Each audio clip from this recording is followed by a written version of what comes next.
Okay, good evening, everyone. Thank you for joining in. Um, as we are starting, please kindly share this broadcast. This is probably my last broadcast before I drop the documentary. I might never do any broadcast concerning this topic until my documentary comes. So, today it depends. I might say quite a lot of things today. So kindly share with someone. Share with someone. And of course, where's my usual people? Can I hear where you? Can I see where you people watching me from?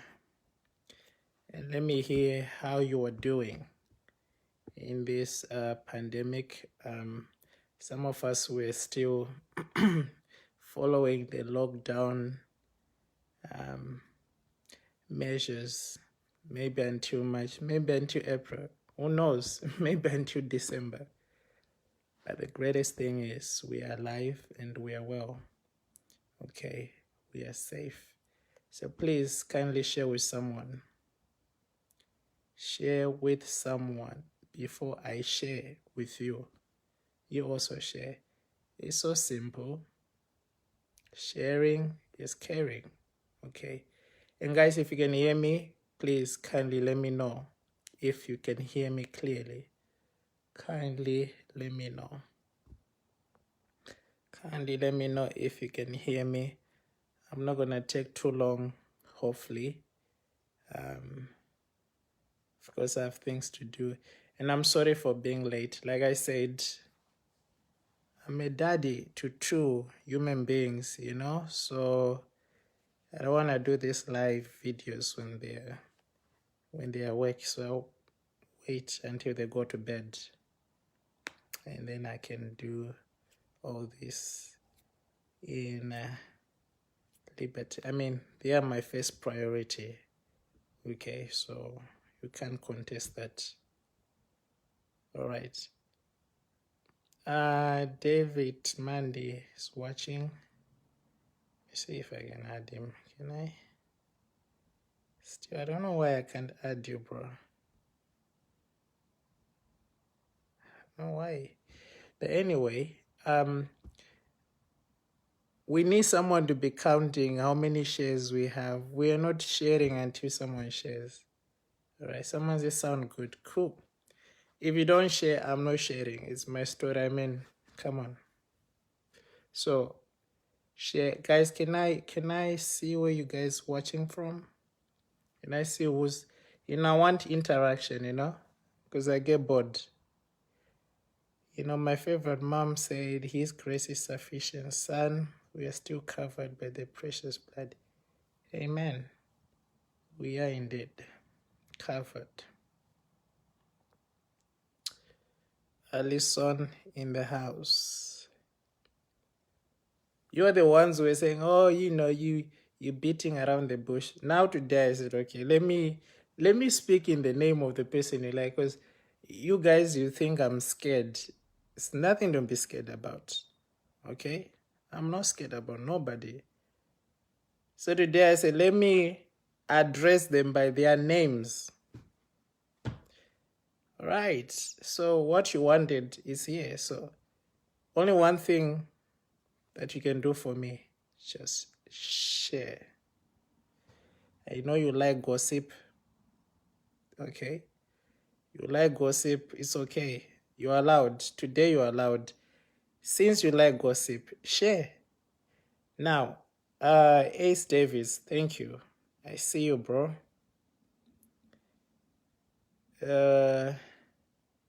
Someone say, watching where the queen stays. Yes, the queen stays in my house. You're right. Don't take Zimai or whatever.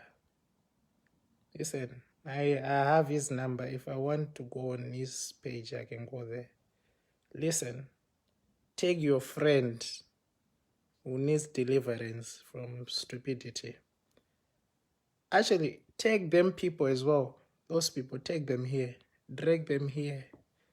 Your church members and whatever, bring them here. Someone say, I'm watching my papa.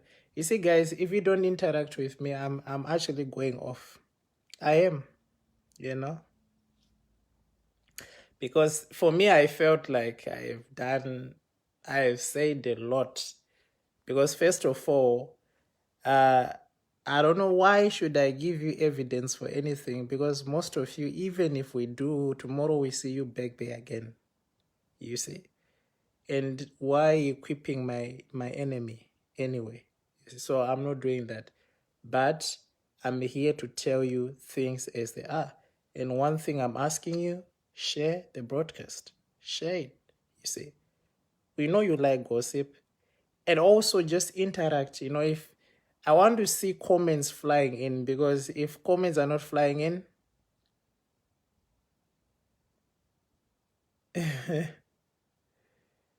yeah, you know, some people are even saying evening family. Wow, I didn't know we're a family.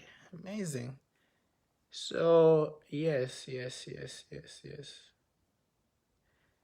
I can't do this and getting depressed at the same time. So, I want to see comments flying in. If you don't comment, if you don't share, forget it. I mean, I'll just, you know, me, I'm good. Me, I'm going to court, eh?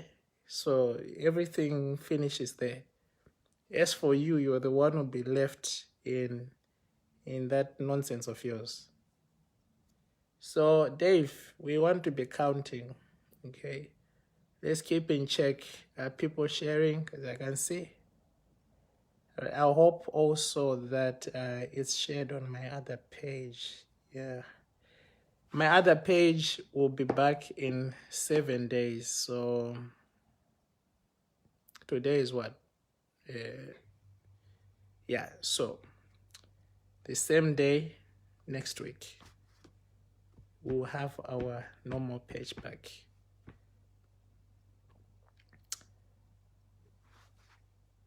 Let's share.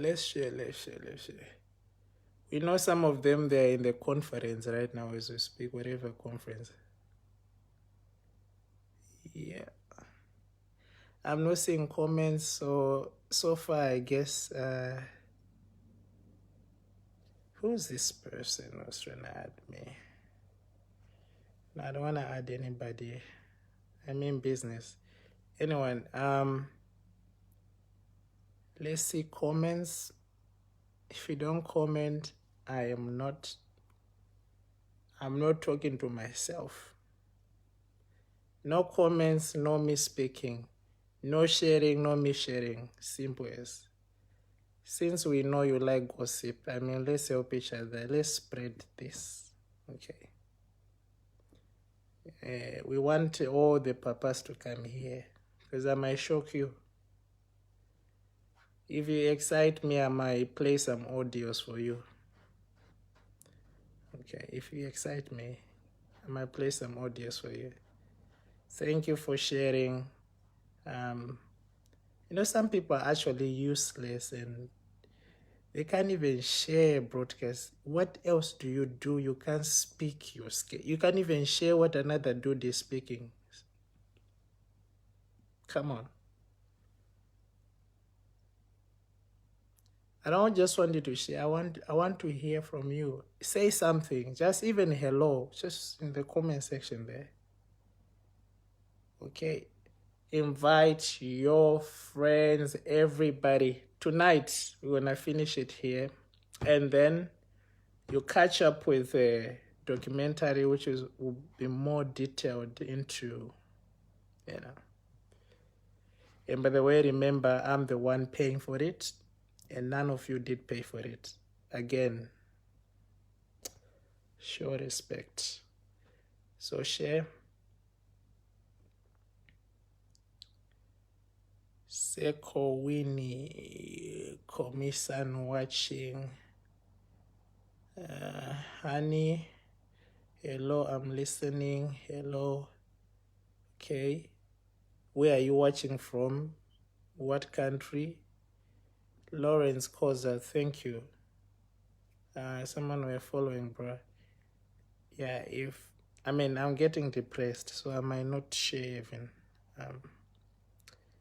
Kaya, I think some people you don't understand that I've actually, like, it is hard to find 2 hours just to dedicate to people you don't even know. You see, some of you have full 24 hours because you do nothing. So I understand. Oh, watching from Ireland. Ireland is home for me. And we haven't been home in a long time. I don't know, maybe when the lockdown is lifted, we will, of course, that's always the first place we go to. Someone is watching from Botswana. Botswana is home too for me. Someone said, today I'm throwing shade. No, today I'm going to tell you the truth. And don't make a mistake to comment thinking I can't comment back. I'm ready for you. I'm ready for anybody. I'm ready for anybody. Whoever wants beef, they can get it for cheap or for half price. Watching from London. Has he been invited here? Please invite others. So the title, let's go. Yes. If you don't comment, forget it. If you don't share, forget it.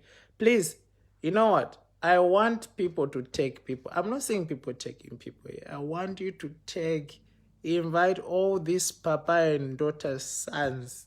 Invite them, take all of them in there. All right?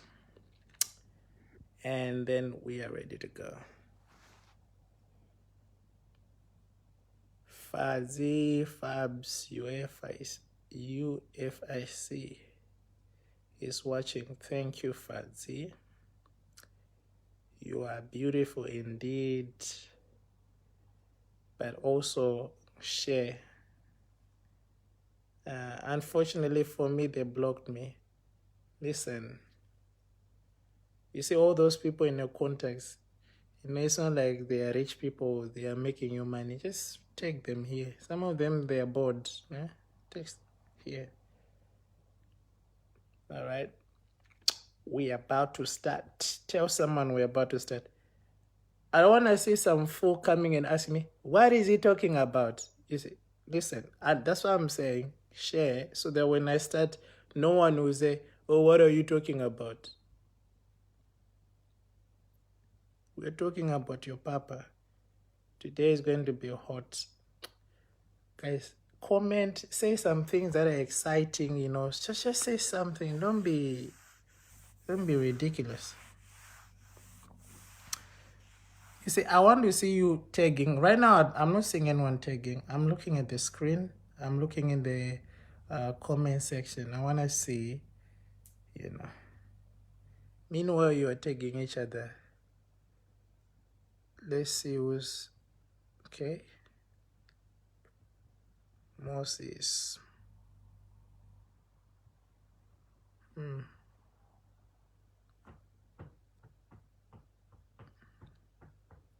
Selma. Fazi Fab said you were. But Fazi, look, I didn't see you tagging anyone, You're the person I'm waiting for. You need to tag someone. All right. Someone said I look hot.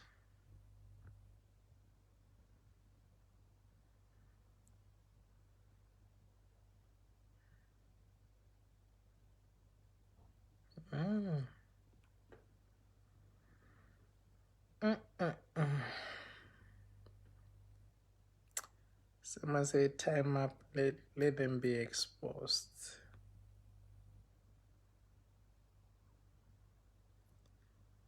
Take all these names, these young charlatans.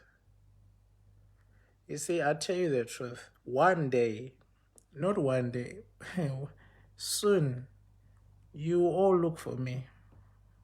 I'm telling you. And at that point, I don't even want to talk nothing. I, I will not give nobody no interview. I will do no live video. And you would want to know what's happening. Yeah. Okay. Guys, the reason why I'm telling you to share is not because I can't throw the... I can. The thing is, remember my page is still restricted for another 7 days. So obviously, I want everyone, because some people are not getting notifications. So you be the notifier, be the person who's sending notifications to them. Okay. And let me be frank with you, not trying to be emotional or anything. Do you know, for me to do a live video any day, it takes me a moment to gather courage, because sometimes I feel so drained by all this. When I say I feel drained about it, that means anytime I'm talking about it, it helps me because I release my pressure, but at the same time, it's reminding me of how evil some people are, and then it also still leaving me in pain somehow. All right. So when I come in, I'm talking here, I'm not like those other guys. You heard a rumor about somebody. I'm talking about my experience, This is my reality right now. Okay? So you guys, you can just do me one big favor, just one. I didn't ask you to text me. I didn't ask you to give me money. I didn't ask you anything. I just asked you to share the broadcast, and I asked you to take your friends. Okay? That's all I'm asking. That's all I'm asking. So let's give it another 3 minutes. And Dave, look, what's happening there? Tell me if we are ready. Okay, when you say we are ready, I think I'll go. If Dave say we are ready, then we will we will flow. Okay, but when I'm talking, I need you guys to be commenting so that I interact with you as well. Like I said, this could be my last broadcast before I drop the documentary. When I put my energy in that, and then focus on my business and other things, and in the meantime pursuing these other issues at hand, in the legal way. I think what most people don't understand is that these guys, they are actually used to people coming on internet and call out their names and this and that's why I didn't find any interest in it. You see, for me, I took the legal route, and Hubert Angel will meet me in court, and this is a fact. He will not stop it. He will not bribe any judge here in UK.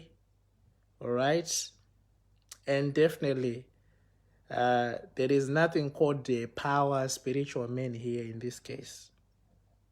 I'm anointed too, you see, if that's the case. We have to get to a time where we have to say truth as it is. Let's stop defending people who keep destroying families, who keep destroying marriages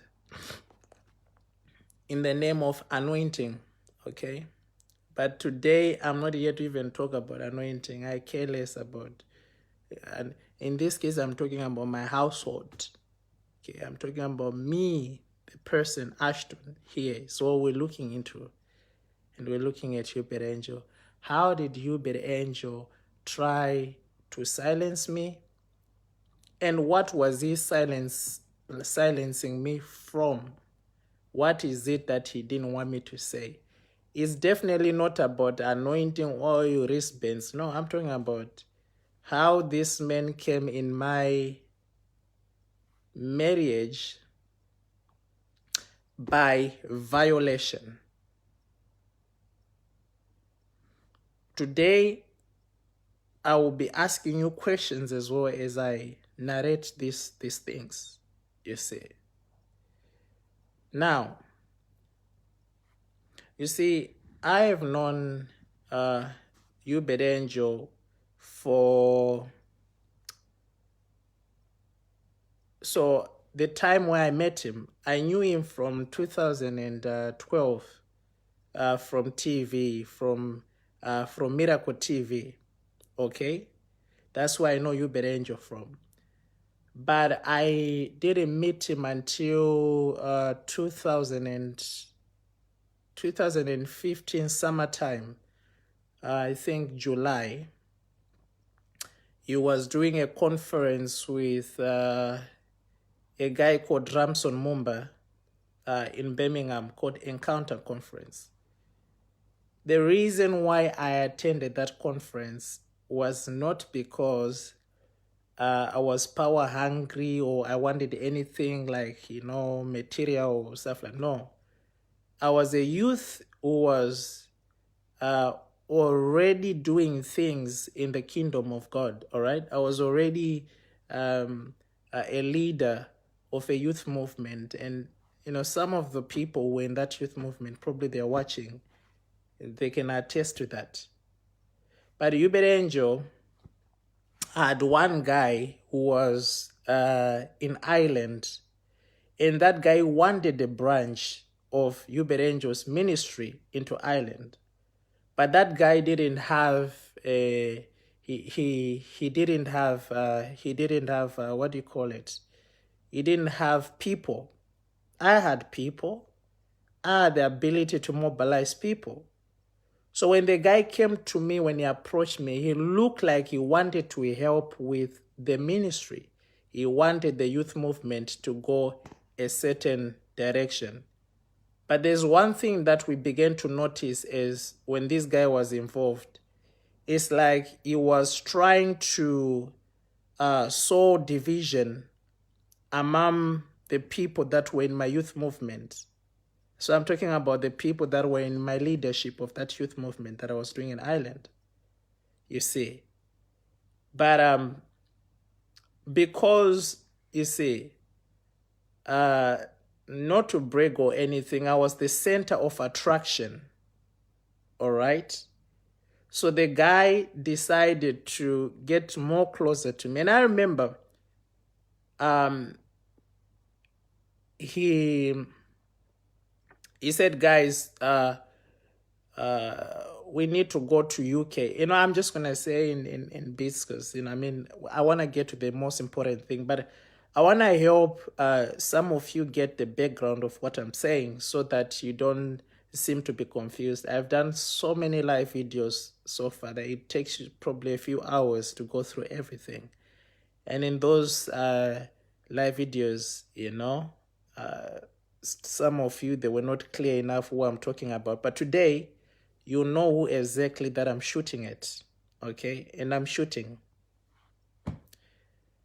So the gentleman told us, okay, we're going to go to UK in Birmingham this July because Ubed Angel is doing a encounter conference with Ramson Momba.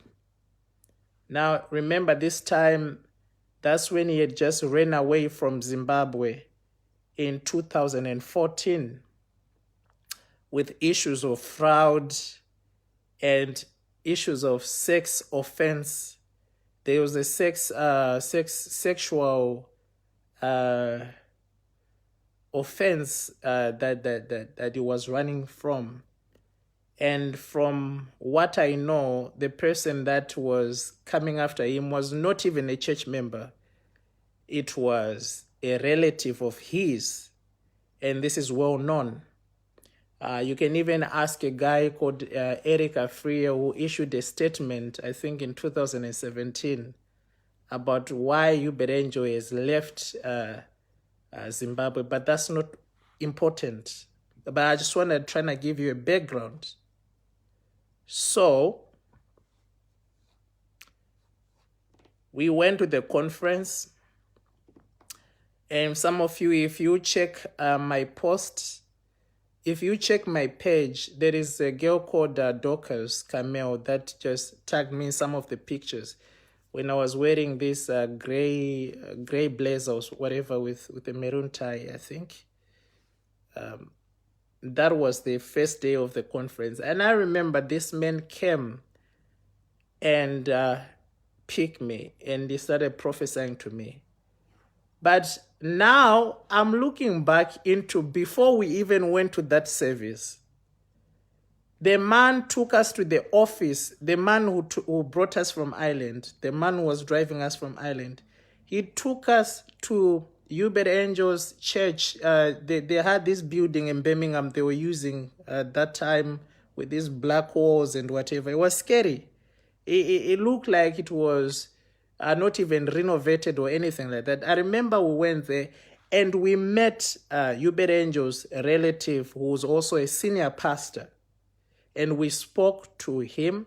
Of course, I didn't know much, but the guy we went with, he knew these people. He was already interacting with them. In fact, that guy was in contact with Joseph Kings, who in that time was Hubert Angel's, PA,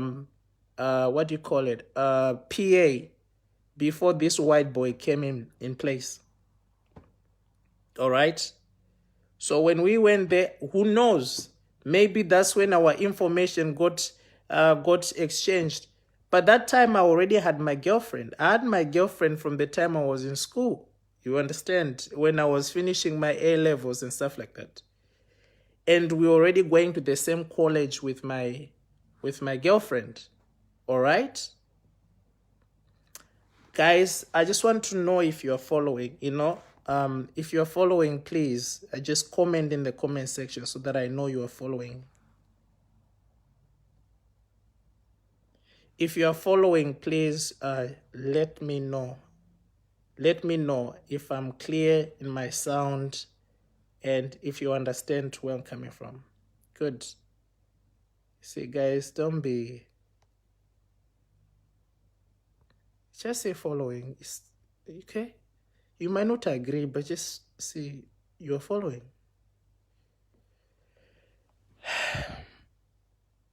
Yes, so people are following. We're together. Yes, someone asked what was my age at that time. I'm 26 now, so I was just after turning 20, I think. And my girl is 3 years younger than me, so she was 17. She was 17 actually. 17 going 18 or something like that, right? 17, I know it was 17. Yes, 17. But when I came to Birmingham at that time, I didn't come with my girlfriend. Okay? There is an aspect of things which I want to discuss about. How did I know that that was my wife and what. Not because the prophet prophesied. Personally, I already knew. How did I knew? Because I love the girl. You get me? So I didn't need no prophet for that. It was clear enough who I had in my life. This is my high school sweetheart. And the bond was really, really strong and still strong. Okay. So when we're at Hubert Angel's office, he wasn't there, obviously, as he plays this hard to see. And I was expecting, maybe he's just going to show up with this car. And at this point, you have so much faith because you're saying, this is the prophet of God, you see. If I see him, God is going to say something. All right? So I don't know if information exchanged hands between the guy who took us there and the Uberangel relative, the pastor. I'll say his name, John Dururu. I don't know whether there was information that got exchanged, but I believe until today I don't want to believe that something exchanged hands, but it could. I don't know what happened, because you see, when I went into the service, he came to me and he started prophesying. He said, look, God is calling you to ministry and this and this and that. I see the apostolic, but God, you were praying for the prophetic. Obviously, I wanted the prophetic to be sharp, you know. Who doesn't want the prophetic when you're in ministry, right? And then he said to me, look, we want to do something for you so that when you start a church, you don't start gathering people like, oh, okay, let's gather here, let's do a church, you know, we want to help you. That's what he said. And then he said, remember, this is a conversation that is happening between me and him. It's not on the microphone. And I remember he held my hand, and then he said, Simba, Simba, Simba, which means in my language means power, right? So I got intrigued by that. I was like, wait, the guy, does he know that I'm from Zimbabwe originally? How did he know? Right? The next thing he said, consider yourself single, because the person you marry matters, you see. The person you marry matters, you see. You don't want a woman that doesn't understand where you are going. I mean, for me, that was a very hard thing to hear, because you see, when you love a girl to a point where, I mean, you don't want to hear anything that contradicts anything. I was like, no, I understand. You see, I understand that the girl might be raised in Europe and all these other things, and maybe she's not even, my girl was not from a house where they go to these churches, you understand? I mean, they believe in God, but not like, you know, like radical, how you people do church, you know, like you people 9 to 9, you know, they love God, good people. But for me, I was like, okay, maybe, so is she not the right partner for ministry? But I mean, this is my girl, man. What do I do? He said, consider yourself single. And he said, I'll talk to you tomorrow. He said, I'll talk to you tomorrow. He left me. The next day, he came back with a microphone. And he said, oh, come forward. He just made me stand there in front. You know how they do? They just make you stand there. And I remember people saying, oh, he looks like you. He looks like you. He looks like you. And then he asked me, what's your name? All right. So I said my real name, my Zimbabwe name, the one which is still on my passport. All right. I said, this is my name. He said, no. But why is God showing me an M? I changed my name to Ashton Major. Because at that time when I was leading my charismatic movement, I was already calling myself Major. You know, I mean, come on. You all do it, you know, don't judge me. You see? So, but, you know, funny enough that was on Facebook, you know. If you look at my Facebook page back then, it was already there. The major, this and that was already there, you see. So, to me at first, I was like, is he missing prophecy or what? Is he missing prophecy or what's going on? But the problem is that what confused me is that he mentioned the dreams that I had. Okay? He mentioned the dreams that I had. But remember, I shared these dreams with the bishop that I came with from Ireland. Guys, I want you to follow up. Please, follow up.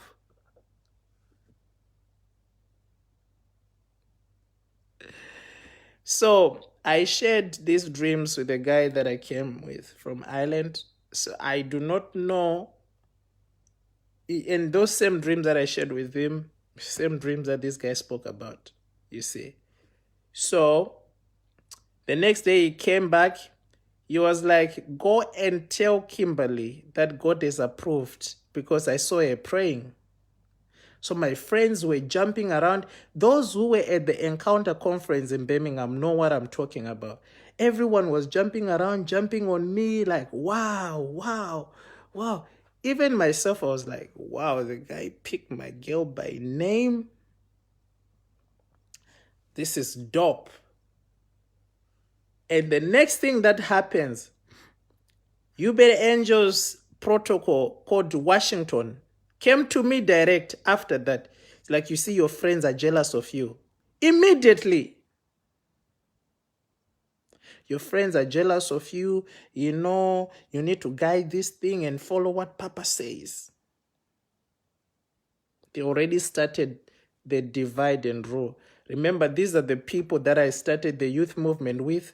Now I'm being told that your friends are bad. They are after you. They are jealous of you. Me, I'm like, yeah, maybe it makes sense because, look, the whole conference looks like it's all about me. Because I remember that conference, he didn't even prophesy much to any other person. It looked like it was just me he was on.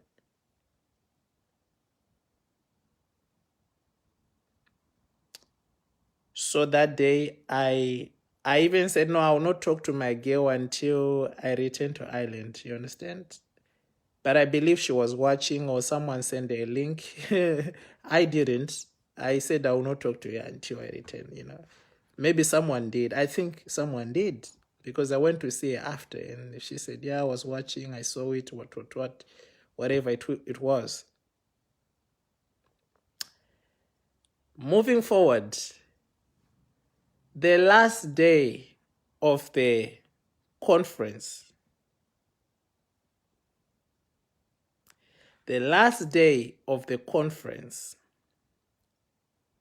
was, I think, a Saturday. Okay? We went for go-karting, these racing cars, what.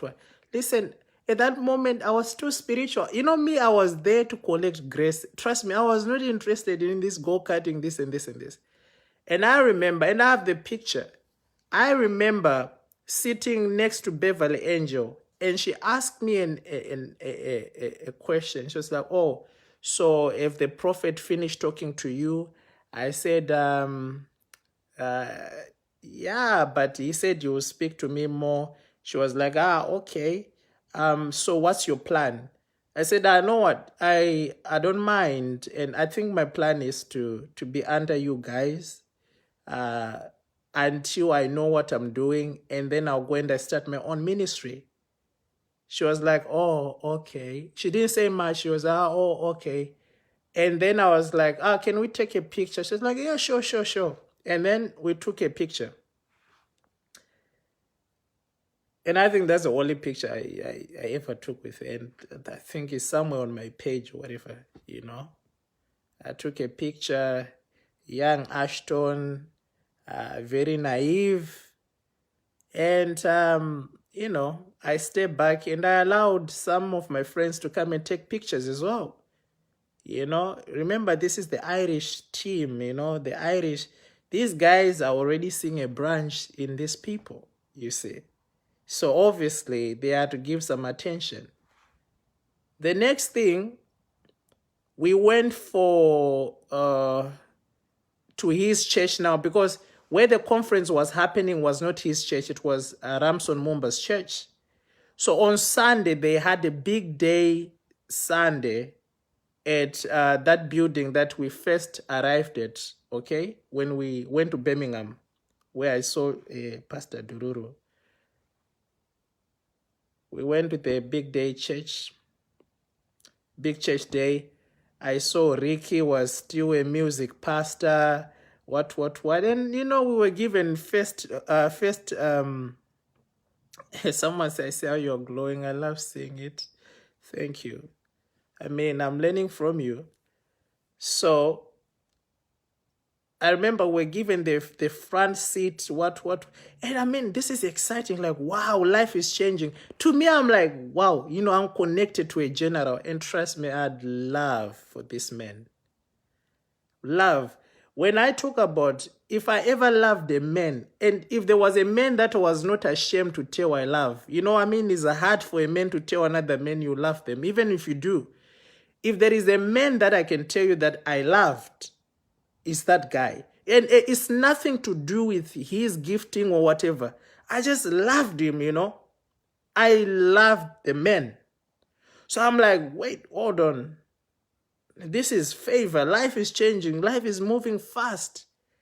And I'm already seeing myself with ministry flowing on a different dimension. I'm like, now, the Apostle Ashton, hey, he's about to come with fire. That's how I was seeing myself, you know. That day, he preached a message to do with what? He was talking a message about, he was preaching from the book of Songs of Solomon about a girl that had reached a mature level, like she had matured to the age where she was supposed to show the signs of maturity, but she still didn't have breast, and the brothers were worried or what. That's the message he was preaching that day.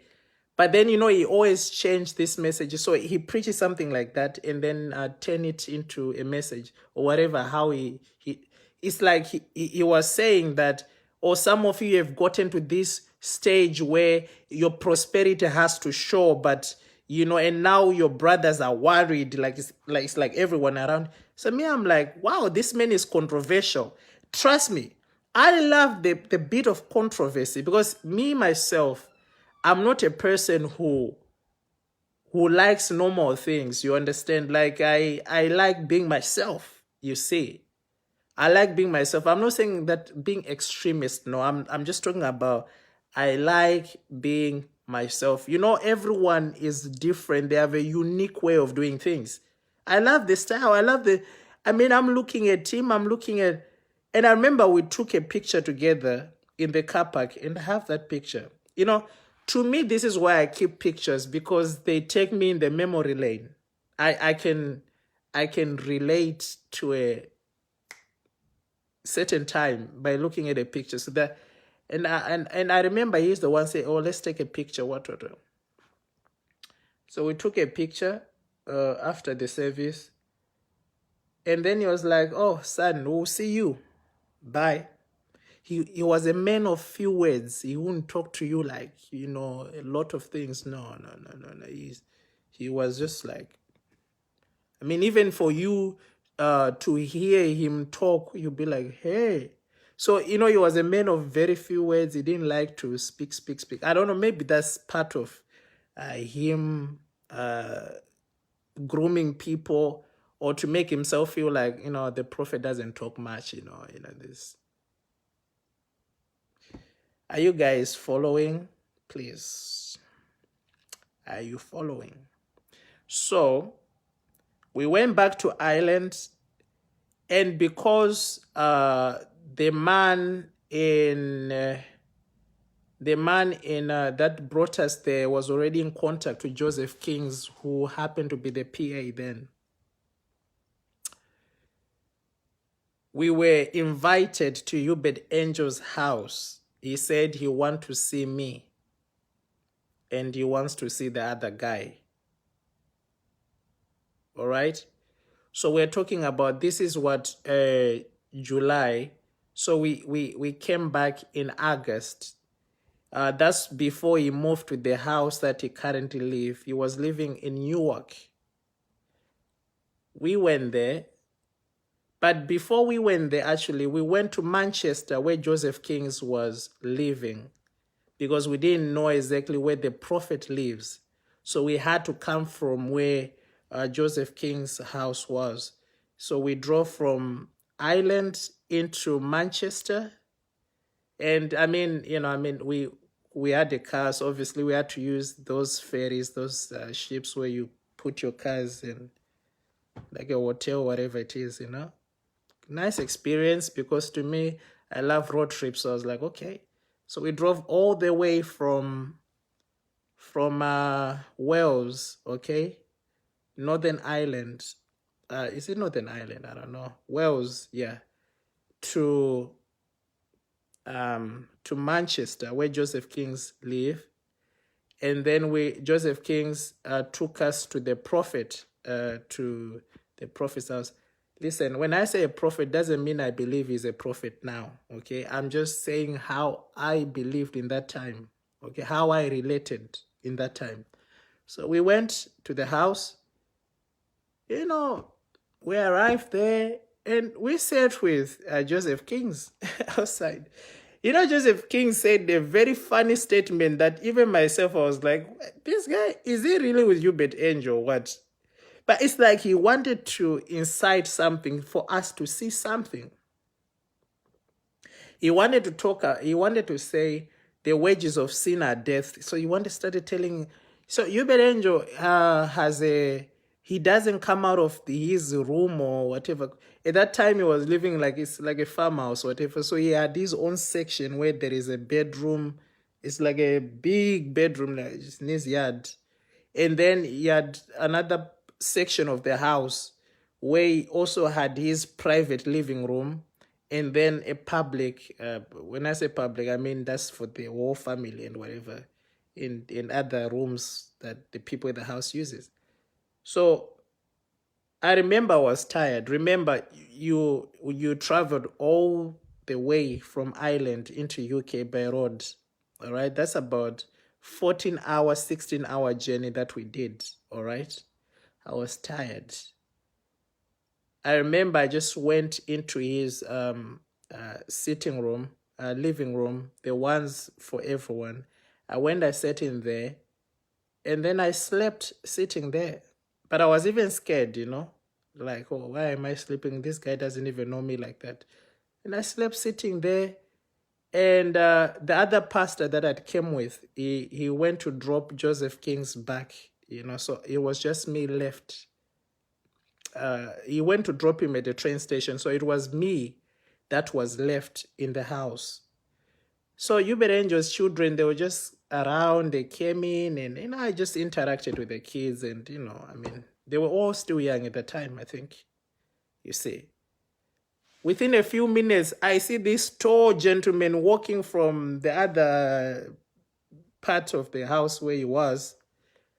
And then he just looked at me. He didn't say hello, nothing. He just said, son, come. And then I followed. I'm like, oh, my father just called me son. Damn it.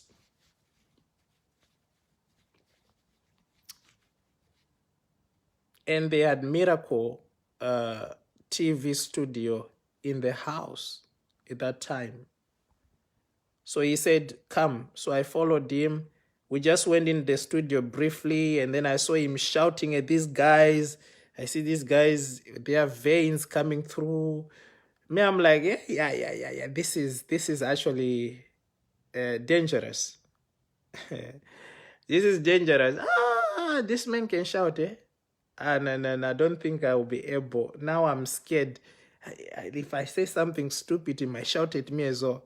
So the guy just went straight to the car. He was driving this Mercedes Benz, I think S-Class or whatever, in red. So he was just like, he just went, open the door, get in the car, turn on the engine, and then reverse it. He says, son, come. And then I followed. I'm like, wow, the prophet is driving me. Man, I'm special. Understand this. And the reason why I'm saying this to you guys, I want you to understand how these people operate. Okay? So he took me for a ride. So I remember that time I was like, oh, do you know Brian Khan? He just ring Brian Khan. He's like, yo, Brian Khan, it is Major here. How are you doing? Ha, ha, ha, ha. Me, I was like, hey. I was like, do you know this person? You call that person. I said, do you know that person? You call that person. I was like, what? And then he started showing me, oh, my kids go to school here. This is the house I want to buy. Right now I have 600 properties. What. And if I want to be honest with you, I do not doubt that he possibly has. I don't know. You see, I don't know. That's not my focus. You see, I mean, he has so many qualities that you could see in him that you would desire.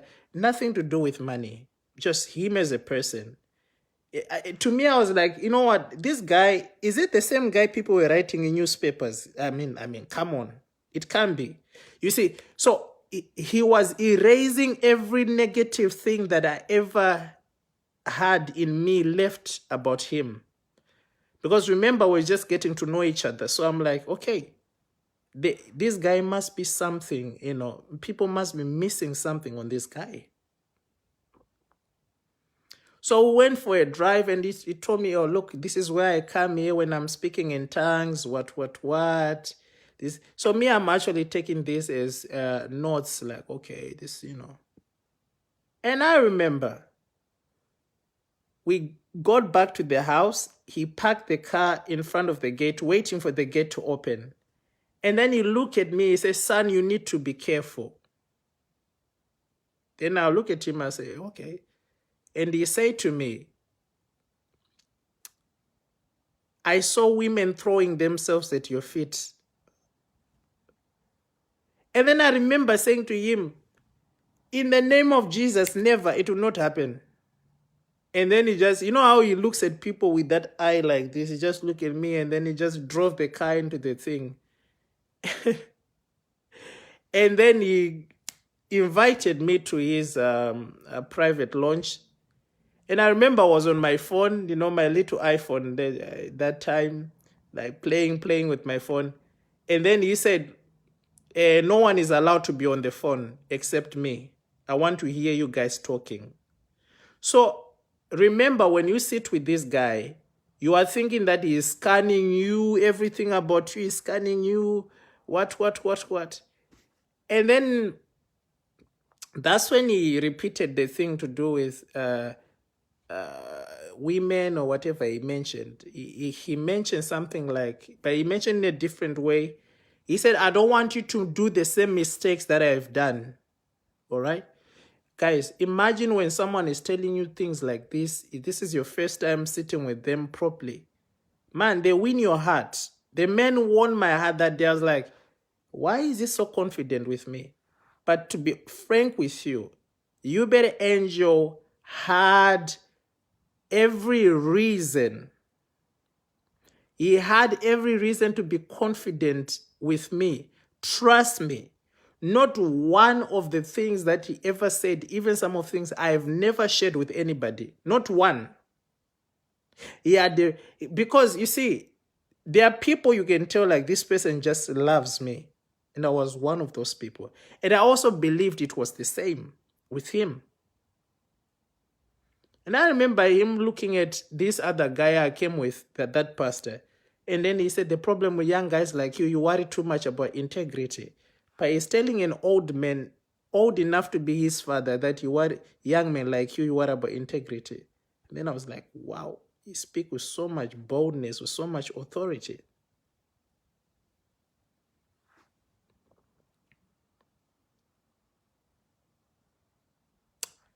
This is how it starts. I went back to Ireland.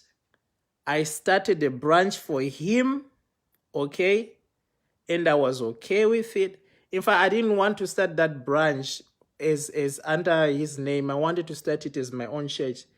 And the guy in Ghana called Eric Afriye was telling me, Ashton, please don't go under Hubert Angel.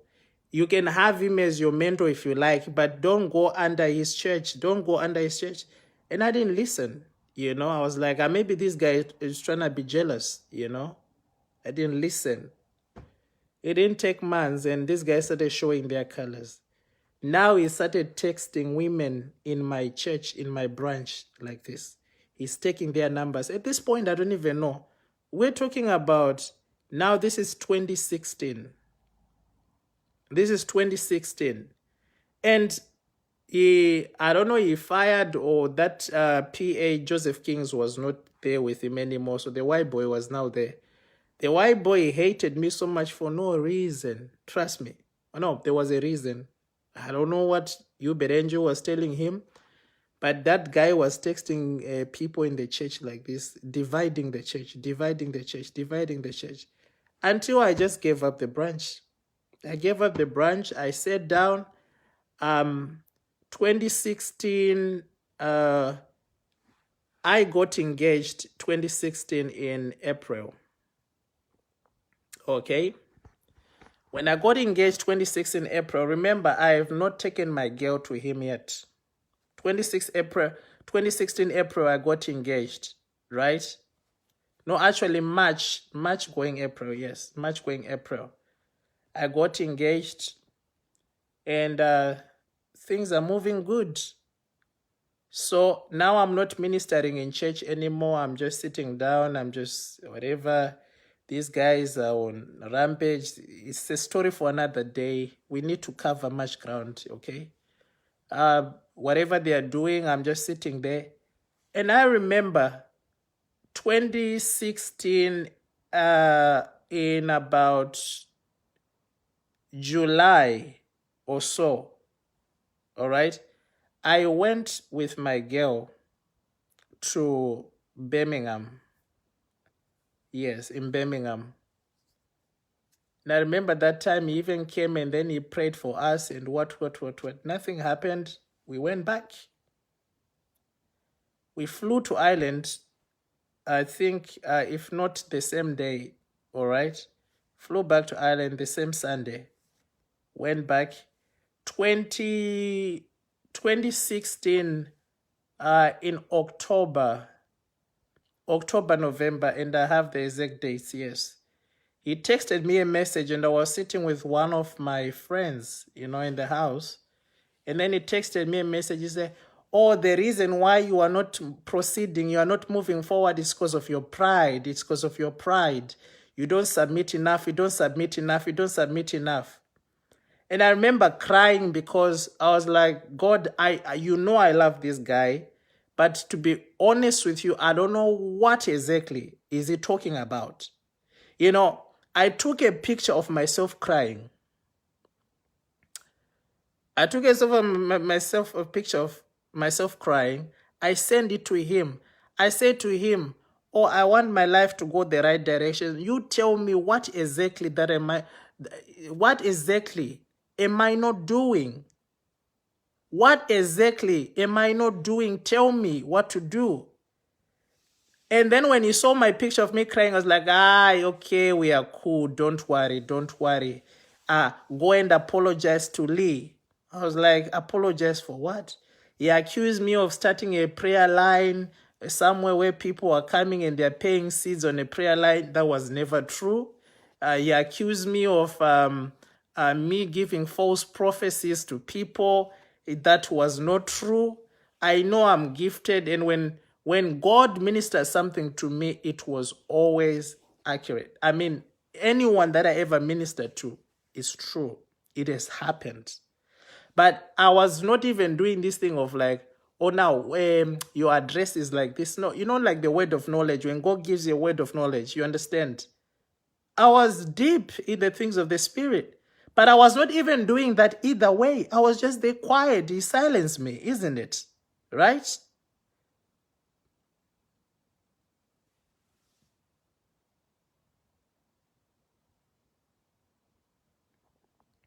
And then 2016 December,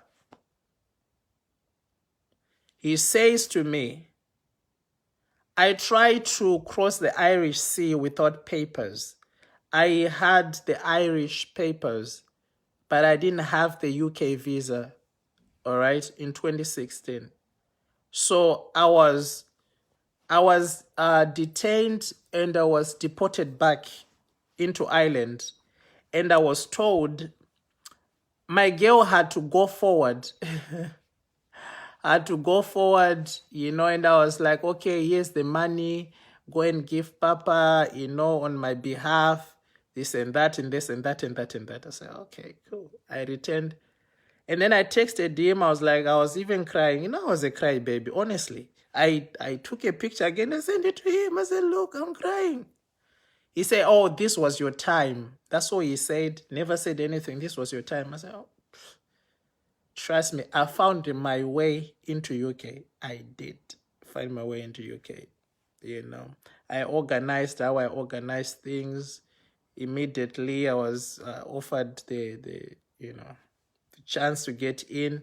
I got in, and and I remember that time. What happened? I went to. So this is. Yeah, I remember I told my girl to go into London because I wanted her to pick me the best outfit, what, some Jimmy Choo shoes and what.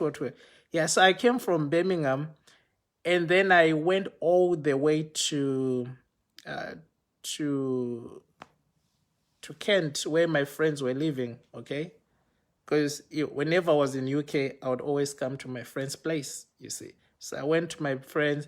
I met my.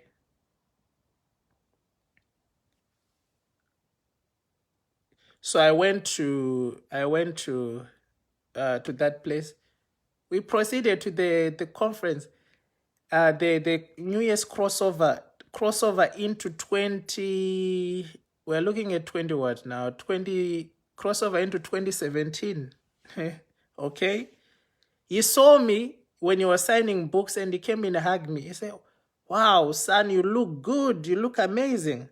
I remember even Titus saw me and he was like, oh, this Jimmy Choo, are they even real? He said, Jimmy Choo, are they even real? I was like, oh, okay. But at least he acknowledges. That time, they even put me on the back of the church because he wanted me to feel like I was not submissive enough. He was still not happy, but he still just accommodated me as a son. So, okay, fine. 2017, in February, I came to UK. I just came for like 2 months into UK. When I got here, I remember when we got to March, end of March, I saw him in Birmingham, and then he said to me, I want to meet you in London. All right, I'm going to organize. I was like, okay, cool. You say, no problem. The next thing he did, he reached out to me. He was like, son, can I test your wife? Hey, look, the girl was not even my wife. She was my fiance. Can I test your wife? I was like, what are you talking about? In my head, I'm not thinking of it the way that now all of you would think of it. No, I'm thinking it because remember I prophesied about this girl ministry and what. So I'm thinking maybe it's along those lines. Can I test your wife? Guys, I want to see if you're following. Okay. What my story is.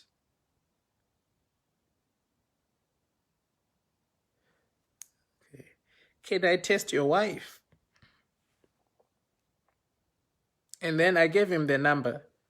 My wife was not there with me. My fiance was not there with me. Okay. He was not there with me. She was in Ireland because she was working at that time. Okay. She was working at that time.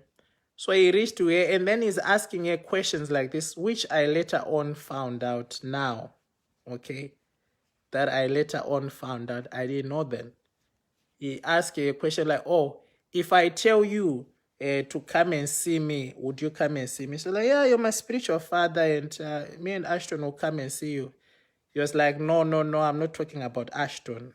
But would you come and see me? She was like, no, I would have to ask Ashton first.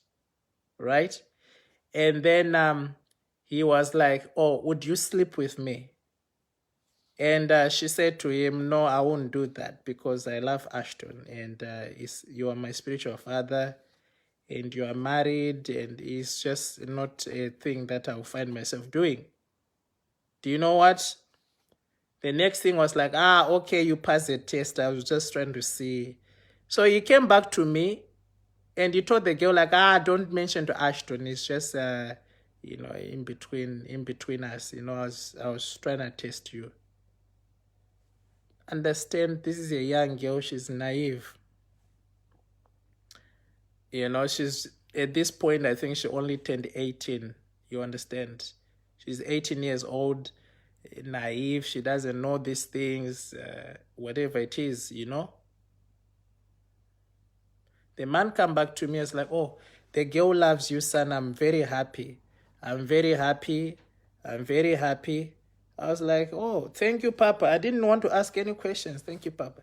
He was like, oh, so when is your girl coming here? I was like, oh, I don't know, but maybe she'll come in around May. Okay. I'm going back to Ireland, but I think we'll come back in May. It's like, okay, that's good, son. So what's your plans? You want to move here? So I was like, yeah, I want to move here. It's like, yeah, you see, this is good because at least I can mentor you very closely. I can mentor you at a close range. I can see what you're doing and, how you're succeeding in business and things like that. And then that was it. So in May of 2017,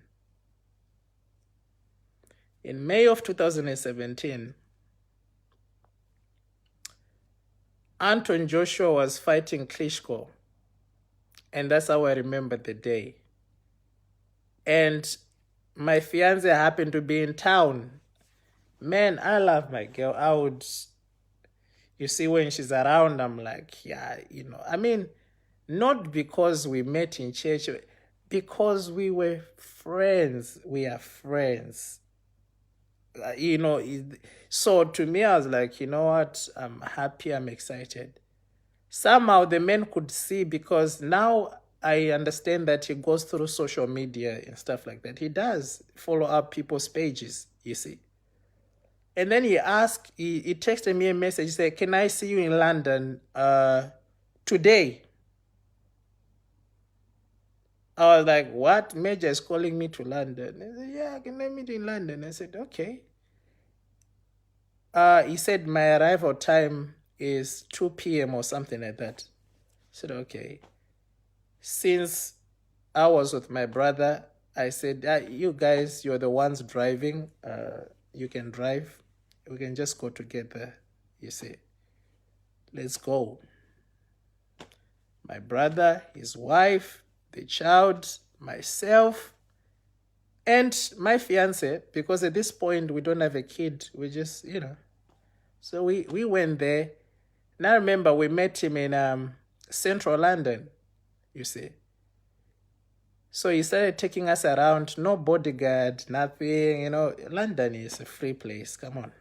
So we're moving around, just him and his child, the firstborn son of his, moving around, showing us expensive things. We're like, wow. You see. We're like, wow, amazing. This is it. This is it. I mean, this is grace. And we're moving around, we're holding his suits, whenever he wants to try shoes, you'll be holding a box. I mean, it's so exciting to be sent around with that guy. You're like, hey. And after that, he said, son, can you go and across Harrods and ask if they have spaces, a space or a booking that we can get for us to eat, So I said, okay. So when we went there, finally, I saw his son bringing out man out of the backpack, And then the son gave him money, and he said, oh, Papa, I want to start making more money. So to me, believing in this principle of sowing, which almost every one of you do, I took all the money we had with my fiance. I said, listen, if that guy can do it, I think we have to do it even more. Let's give everything. I gave everything that I had. right? I gave everything that I had to him. And then when we're ordering food, I just said to my fiance, just do the usual. So he looked at me like, what usual? And I was laughing. I was like, yeah, she knows what I eat, so that's what I mean. And then he was like, oh, okay. And then he just continued on his phone. And then he said, oh, guys, can you ask Bevan? Ask Bevan. Bevan is a guy in the media team that moves around with him. Ask Bevan, can we meet? Can you come to my hotel? What? So we got the address of the hotel. We got in our car. We followed, nice hotel in Kensington, in London. Very beautiful hotel. We were sitting there waiting for him to call.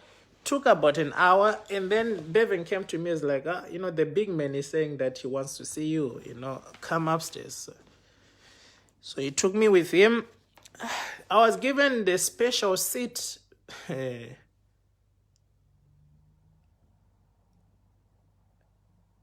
was given the special seat, a rocking chair.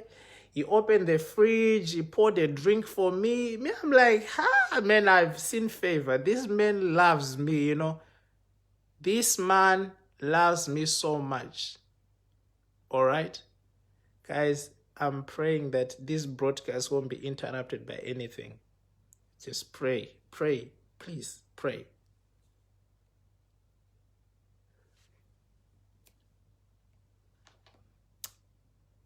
And then we watch boxing. I'm like, wait, I'm watching boxing with the prophet. I'm actually want to ask him, so who's winning? He's not answering. He's not answering. It's just they're quiet, It's just answering. We watch boxing. The next thing he goes on the phone with Bushiri. They are talking about private jets, this millions, that millions on the phone. All right? I'm like, why is he feeling so comfortable talking to me about this? They're even talking about some scandals like, yeah, that one, he messed up. They caught him red-handed. Now he's asking me what to do, whoever they were talking about. I'm like, hey, this, I'm hearing these things. Wow, that means I'm trusted, I'm trusted. There's something upon my life. We spend about 1 hour and something in there, just me and him. Because got a time where I was talking about business and I was telling him, I just made an investment for 45,000 euros, and I didn't know whether that money is still in that place where I place it, or I'm being duped, Yes, and then he just said to me, son, these things are dangerous. What? And then he started telling me how he started Breeze Bank and all this and whatever he was talking about. And I said, okay. And some tips, I said, you know what? I think, I can take this. And he said to me, if you bring me a certain amount of money that I can't say, bring me a certain amount of money, I'll connect you to people who does the loan business, what. All right? And then you'll be able to do that because Ronnie does the same thing. I was like, okay. I'll organize the money and then I'll put it across to you. Good. I looked at him. I said, say you look tired. I think because it's church tomorrow, I should leave you because we have to drive for 1 hour and 20 minutes and we have to be back tomorrow. And my friends have a child. So I wouldn't want them to have a very stressful day. Now that I have kids, I understand I can't even go out away with these kids for like, 1 hour, 20 minutes. You understand? I mean, it's frustrating, They can be good, but kids can throw tantrums at any time. So I said, no, we don't want that. So when I leave you, he said, on your way out, can you call Bevan to come in? Right? Bevan came back in. He said, oh, Papa said you want to see your fiance quickly. right? I'm happily, my father want to see my fiance. This is grace, right?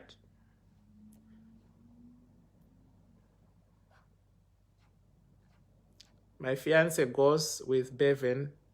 It's safe because Bevan is there. But in reality, Bevan is not there. Bevan goes to the door and then is told, go away. Or he's standing at the door, outside the door, or whatever the situation was. But me, I'm busy taking the UJ pictures out there on a nice car. I think it was a BMW something. You know, that was parking on the hotel car park. So I don't even know what's happening, you know. And this man is trying to touch this woman in there. And this woman tells him no. And then he says, this is the only experience I'm going to talk about on live. Any other thing I can't. I want to, but I can't for now. I can't. Any other time, I'll come back and I'll talk about everything. I promise you it will happen. But this one, that's the one I'm going to take because this one marks the beginning of everything. And then he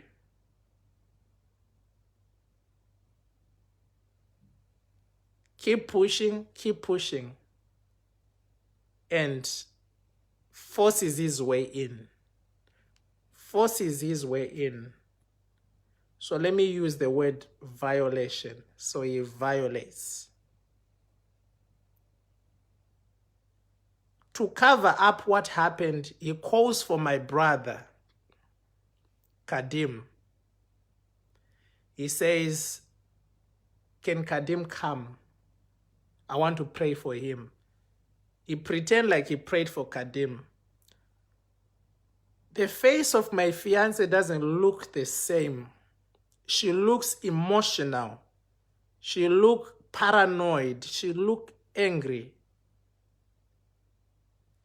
And me, I'm thinking this girl is ungrateful, or maybe Papa is trying to tell her something to do with our marriage, that we need to do it quick, because he kept asking, when are you guys getting married? Like, you know, actually sealing the deal. So I'm thinking, where am I? I even said these words.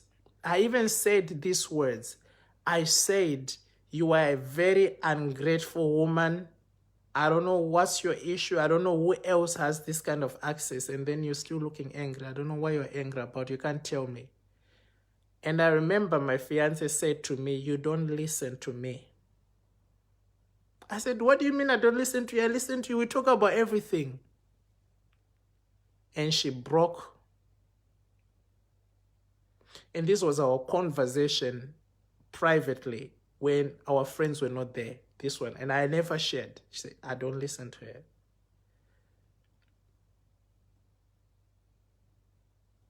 Tomorrow, she didn't even want to go to church.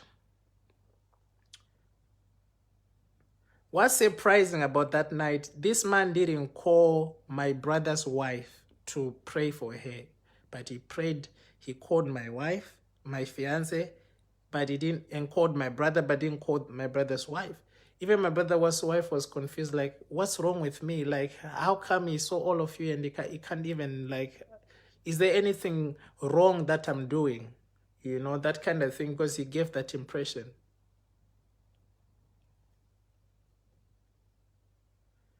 From that day, I had so many problems, because anytime I speak to my fiance, they seem to be, we look like we're moving backwards, you see, because it's like me, I'm excited about moving forward. She wants to pull out, you see?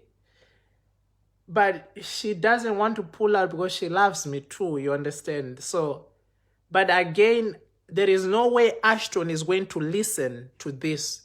Ashton will not listen because he loves that man. So it's impossible to convince me that that man was up to something.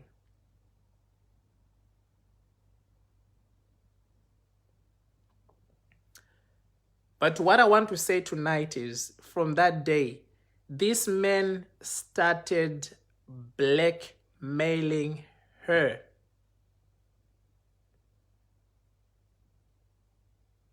He started blackmailing the girl.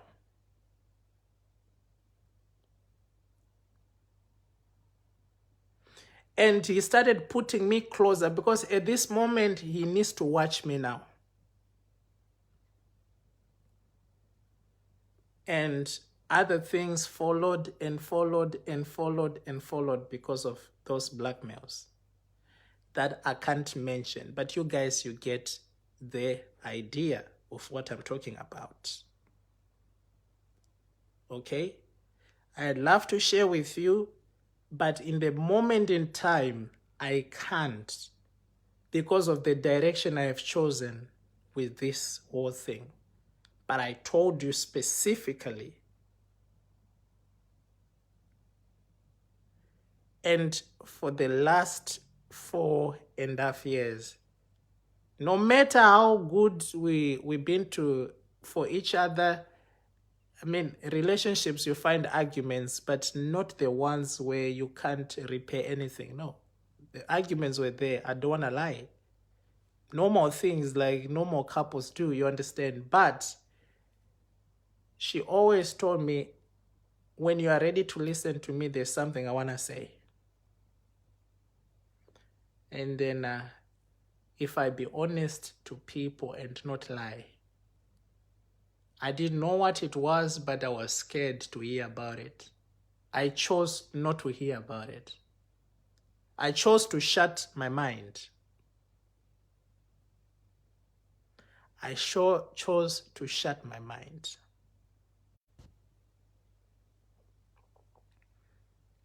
Because at this point, even the girl is telling him, I need to tell Ashton.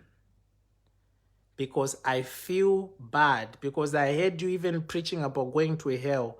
I think Ashton needs to know, no matter the consequences.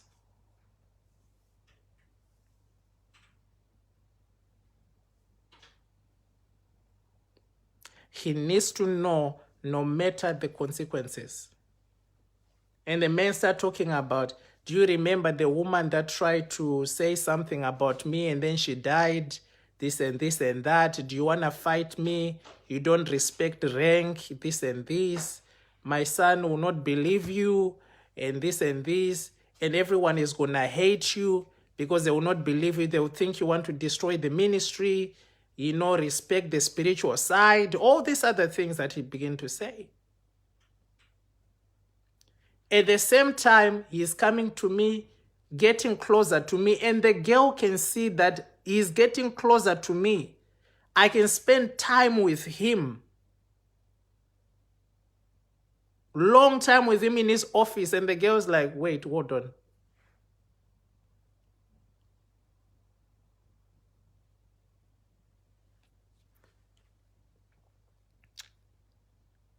I'm not going to talk about the other experiences. No, I'm not.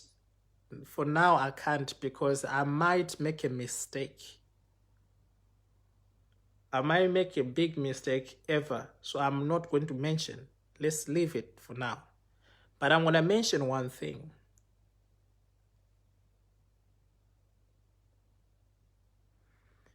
The man is getting closer. Is getting closer to me.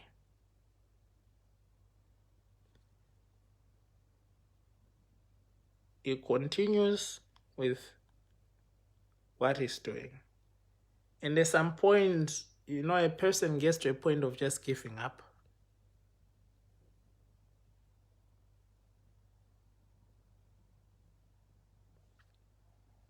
But I noticed one thing. We were given assignments to do for him, for the church. And I did execute the things I was told. Things like, when he told me to write articles about Pastor Chris being Illuminati, this and this and this. And these are things which were disturbing. We were in a position in our relationship where we can't talk about Papa in private, me and my wife. But we can talk about anything else. Like, she has the liberty.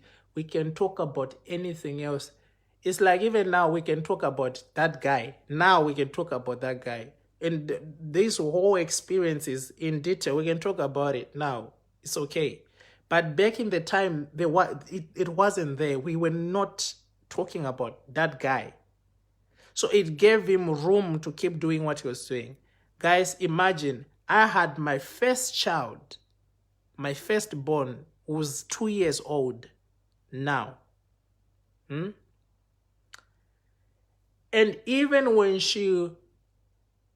my firstborn was in the womb, this man was still trying to pursue my wife. Because at this point, he wants to make sure that he hold her and make her feel guilty. He wants her to feel very bad to a point where it's going to be difficult for her to come out and say, you see, this is what you don't understand. Why so many women can't come and tell their husbands? Why so many women can't come and tell the world? Is because the way this is done, the way it is done, even when you want to tell the world, you feel stupid. You feel like you are crazy.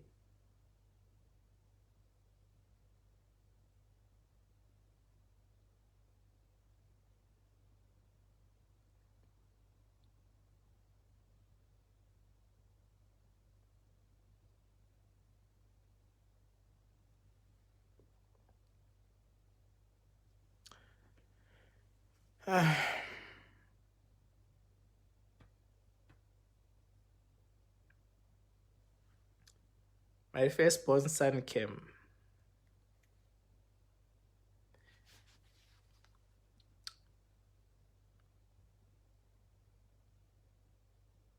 At a very difficult time, because he was born a premature baby. And I had no experience whatsoever of how do you handle a situation like that. I was emotional about everything. And now that I look back at it, is it because the girl was stressed? Because I could tell the difference in confidence. But you see,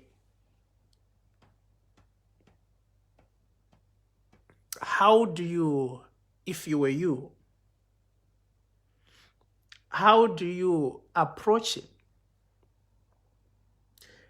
I had so many disadvantages at the time, even if I had found out there, if we were able to speak about it, there was nothing much that would have done about it. And these are the disadvantages. The men had studied A, B, C, D. They won't be able to do this because of this. He did. And I can't talk of them now. But the time is coming.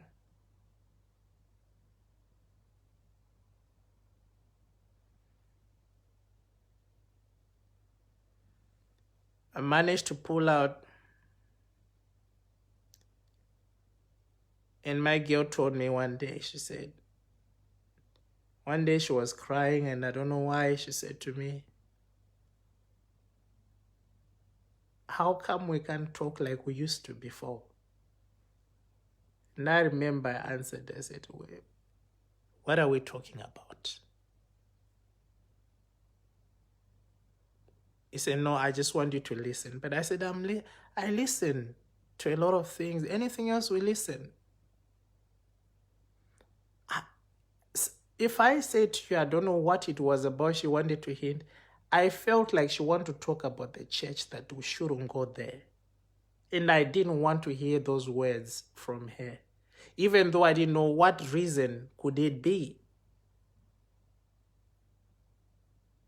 Because every Sunday when we're getting ready, I mean, myself on a weekend, on Saturday, I'm doing my dry cleaner.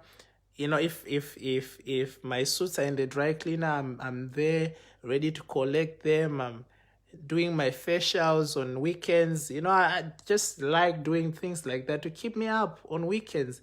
or we are out, doing something, preparing for church, my girl didn't look to have the same energy with what I put in for church. Do you see?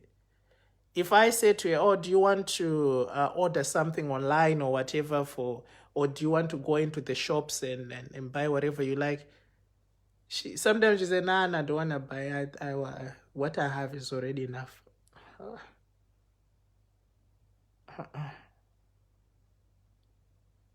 Something has changed. But then I said, oh, maybe it's because we have a child now. Is probably different how a woman feels. Hormones, you just have to be there.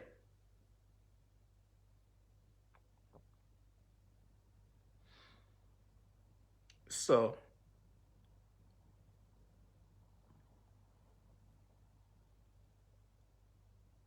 after my son is about 6 months, this man start pursuing my wife again.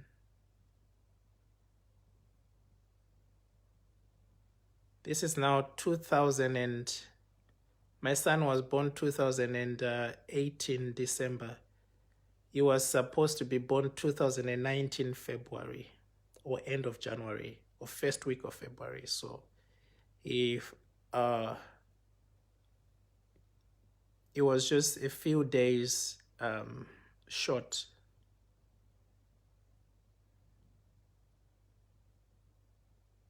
We pulled through. 2019 June,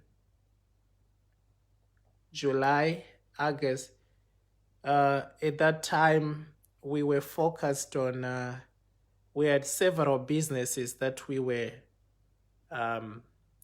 focusing on, including the line that we released, which the idea of the natural Botox creams and what. He's the one that called me to the office because I was trying to produce a 24 karat gold drink. Okay, so it's like a champagne with a 24 karat gold drink from Spain. I was trying to produce a drink, with about 5 flavors. Champagne without alcohol for Christians. That's what I was trying to achieve. And then he said to me, no, you can't have a drink because I already have a drink, but you can build something else. Have you thought of technology? Is something to do technology products. He said, call it bee technology. Make a product made of bee venom. He didn't say much. He just said that. So, and the day he said it, I was actually sitting with a guy called Nelson in church when he called me to the office to go and tell me that instruction. I remember I didn't know anything to do with that. So I had to gather my team and my wife, and we started doing our research and stuff like that because I'm surrounded by people who know cosmetics and perfumery stuff and things like that. So I said, yeah, we're going to create a company that focuses, Nelson said even he remembers, we're going to create a company that focuses on those products. So instead of just bringing the bee technology beauty, which was the signature brand, then I'm going to bring something else to do with the snake venom. So I'm going to make products with snake venom and other stuff as well.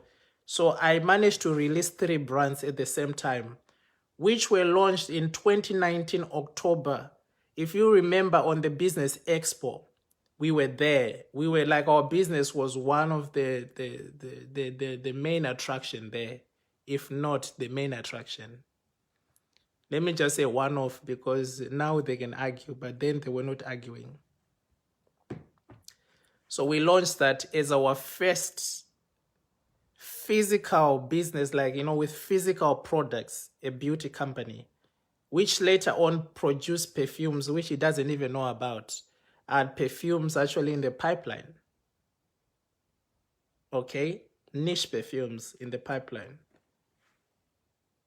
Things are going good at this point. I'm being praised.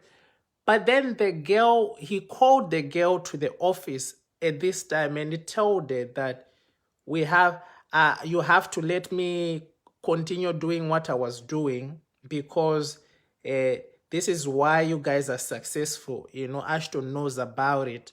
You don't have to be emotional about it, what. And we have to know that everything that happened in the past, we forget about it. The girl said, no, I don't feel okay. I'm going to tell Ashton. Somehow I will find the strength to tell him. He got angry. He told her, get out of the office. She got out of the office. One pastor who was in the band, not a pastor to the church, but that pastor, I watched a show with him now. He came to me. He said, young brother, why do you allow your wife to go through what she's going through? And I said, what are you talking about? He said, we see things. Your wife is always crying. It disturbed me. Then I was thinking, how do I approach it? We went home and I just started trying to sit with her sometimes, not talk about that, and just watch, like, you know, what has changed. You could see, anytime I put that guy on the TV, she sleeps. Anytime I say the guy is praying, let us pray, she's off. She goes out of the room, she starts getting busy. Man, I started saying, you know, God, I regret, because at this point, my ministry, I burned it, I consumed it. No one remembers me as the minister anymore. I'm just pastor by name. I'm not doing anything that actually makes me feel like I'm a pastor.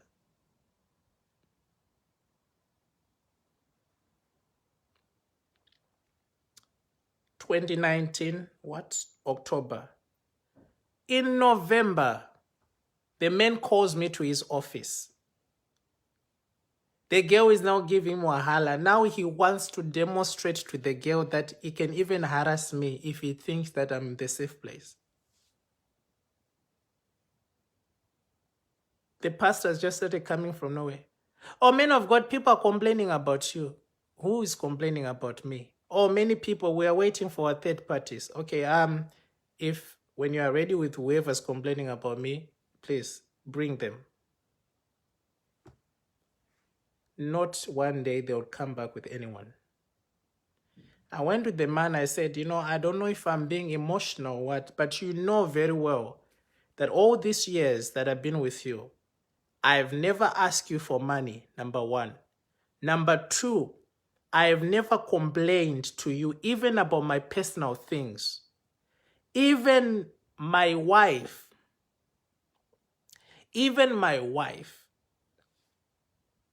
she never complains to anybody. The most quiet person you can find, in the person who doesn't interact, those who knows her, doesn't interact with people at all. That's it. She keep a distance. So I say, you know what? I don't know if I'm being emotional. He says, son, you're too soft. You call me, I'm too soft. And I'm thinking, but if I have to be mafia to your pastors, in my head I'm thinking, then these guys might actually have something to say about me. Now they can say, oh, you know, he's been fighting us. You see what I'm saying? And then I was like, you know what? I'll chill. I'll relax. And then he said to me, how is business going? And I was emotional at the moment. I don't even think I responded properly. I just said to him, yeah, business is going good. He was like, oh, I want you to do A, B, C, D for your PR, for the PR, right? And then I was like, yeah, I'll do that.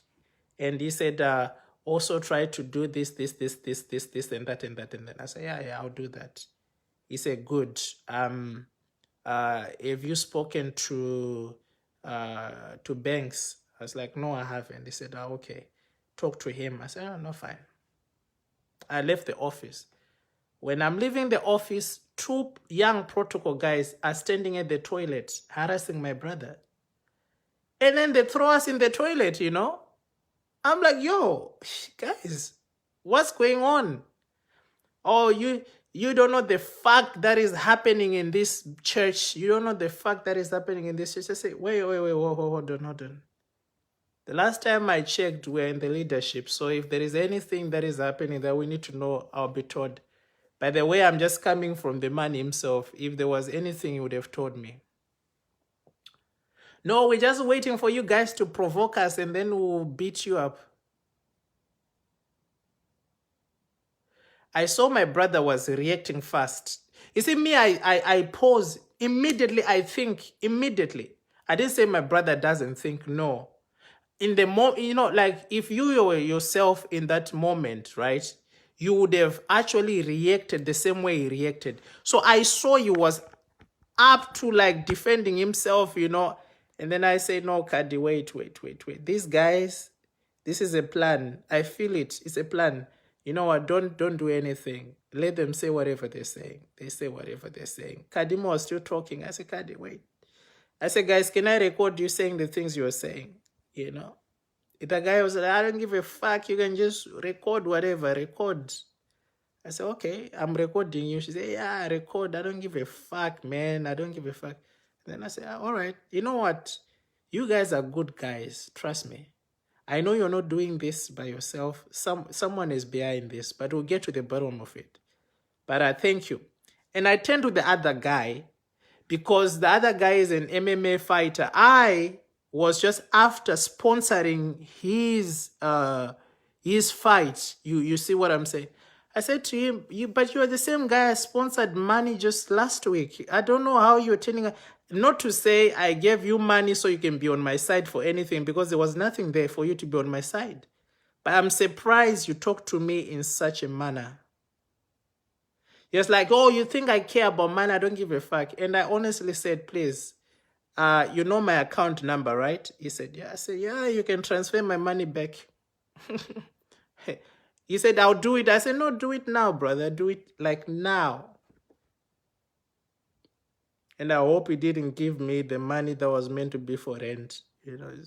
Give me my money. I said, thank you, brother.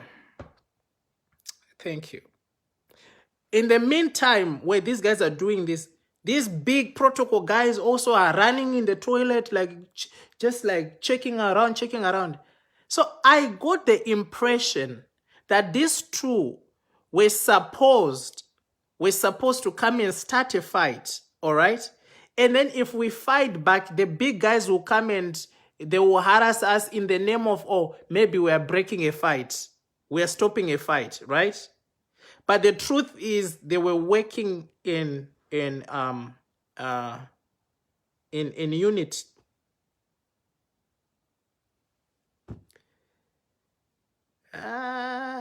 Guys.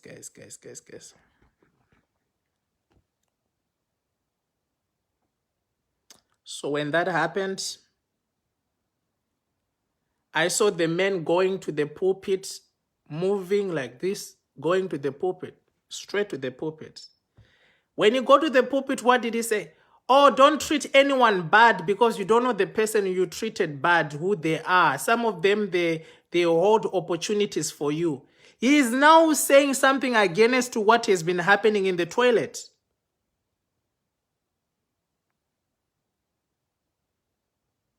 The guy is smart, trust me. The most sneaky person I know is Hubert Angel. He said the opposite. I didn't even have strength even to text him to say, hey, look, do you know the moment I spoke to you, I went to the toilet and these guys, they pushed me in the toilet and this happened. I said, no, I'm not, forget it. But I told these elders though, and I sent it to the CEO of the ministry. I said, hey, look, you are the same person who were telling me that, oh, Ashton, be strong. People will just hate you for no reason. What? You've been through these same things. But these guys are saying you send them. They said you send them. He said, no. Let me put Pastor Ricky on the phone. I don't like this. Why do people want to drag me into this? Ricky declined the phone call. I said, you guys, you know what? Sister Queen invited me for the Queen the singer. She invited me for the show, Gospel Matters. Gospel Matters, what. And I went there and I just say some things in parables on that show. I didn't say anything. And I remember they shut down the show. They take it off on Facebook. And I think the reaction was, or maybe Ashton is out. Now he knows what's going on. I didn't go to church that November, okay? I showed up in church December crossover. 2019 December. We were told, oh, there is no chairs inside the auditorium because you came late, so you guys have to go to the overflow. But I saw some other buggers getting in there, and someone came to me and said, man of God, you can't be sitting upstairs. You have to come in, I have a chair for you. And then that's how I found my way. When Uber Angel saw me after the service, it was like, oh, my son, come, give me a hug. Oh, my son, how are you doing? You look good, man. You look good. It's on camera. So there is a narrative being built here that Uber Angel loves me so much, he wouldn't do that for me.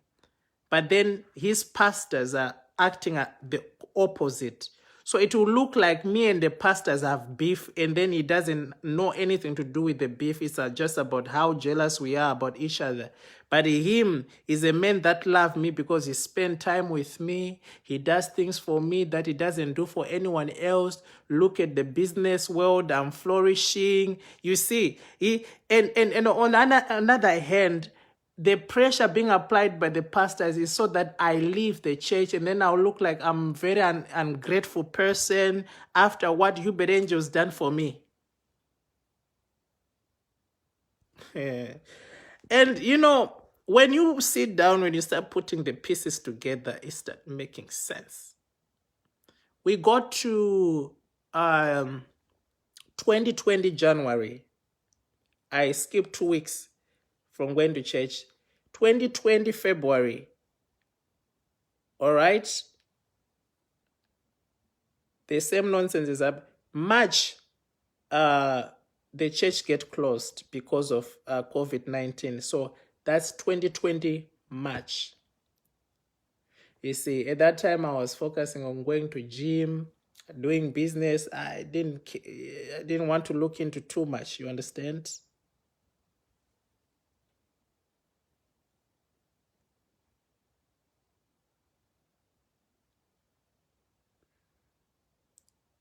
April 2020, Uber Angel contacts me. Oh, do you know any married women? What? Huh? Do I know any married women? In London? No, I don't know any married women. What about Ireland? No, no. Also, what is it you can do for me? I have not thought of anything that I can do for you. But remember, there are things I'm living in between because of time, guys. This man talked to me. He used to speak to me a lot. You understand? A lot. He would even come and start a conversation like, oh, I'm so tired of what's happening around me. And I'd be like, don't worry. We are here for you. We are here for you. I didn't know the man is monitoring if I'm yet told anything because he doesn't trust anybody. That's one thing I know.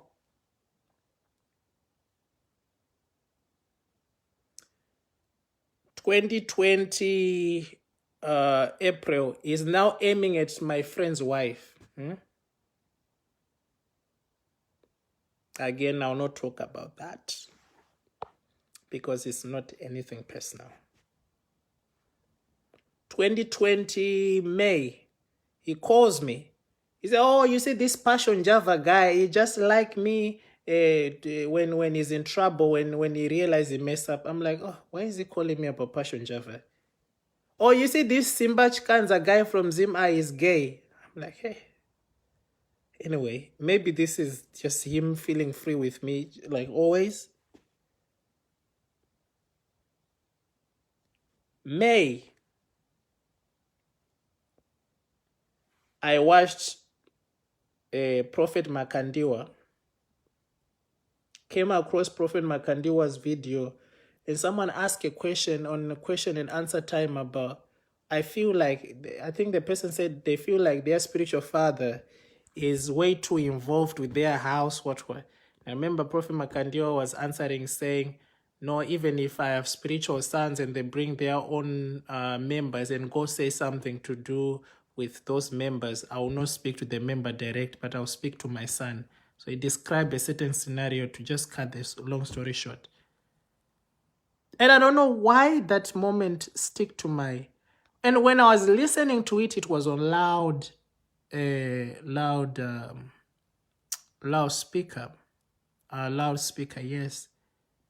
And my wife went to the kitchen. I was not living in the same house I'm living. I was living in a certain house, you know? So it's like if you go to the kitchen, if you are in the kitchen in that house, you wouldn't hear anyone in the sitting room. And if someone is upstairs, definitely you can't even hear, you know? So she went to the back of the garden and she was doing barbecue there. I was like, but I'm listening to this. I thought maybe she would join me. No, she left. So I listened to it. And then I saw Jay Israel talk. But the thing Jay Israel was saying is because some of the things we notice them with our own eyes. You understand? But we would just dismiss them, we'll put them aside and what were. And I said, you know what?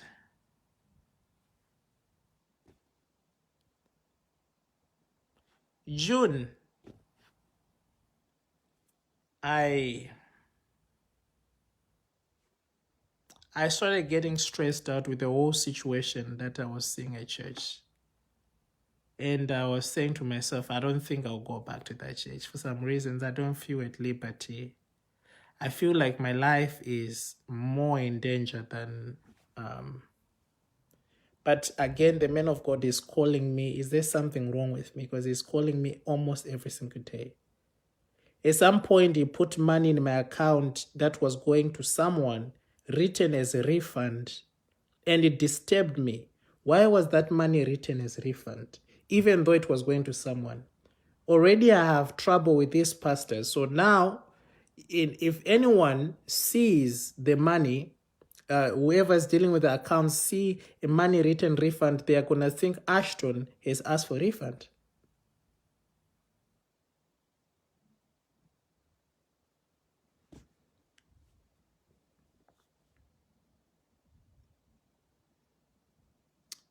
So end of June, July actually, I think third week, I called my brother and his wife. I said, please, I need you at my house as soon as you can.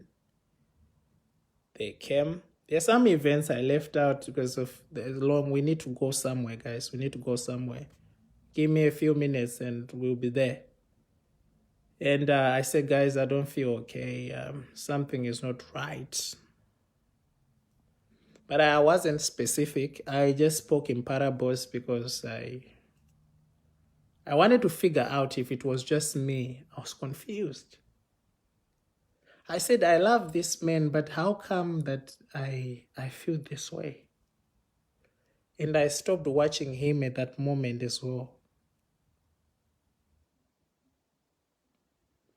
Do you know, we left it there. I had a trip to Dubai in that July. When I went for that trip, on my second week in Dubai or third week, I received a phone call from my brother's wife. And that's where she opened up to me about what this man has been. But my brother took it upon himself to let Kimberly speak freely to me because he knew that I didn't have the courage to even go and confront that. And Kimberly, honestly, she said those things. And even before I left for Dubai, she said, Ashton, when are we going to talk? Because there are things that I need to say to you. I've been wanting to say these things, but I think now is good. We can talk. I said, no, when I come back from my trip, I think it's better because, yeah, I kept running away from it. You see, as stupid as it sounds, that's exactly what was happening. I think my brother noticed that because one of the days he was at my house here, when that kind of conversation came up, I think he noticed it. So they put me on a three-way call. That's when I heard everything on the phone. And trust me, I fell backwards. I was sitting on a chair in my hotel room and I fell backwards. I wanted to take my life.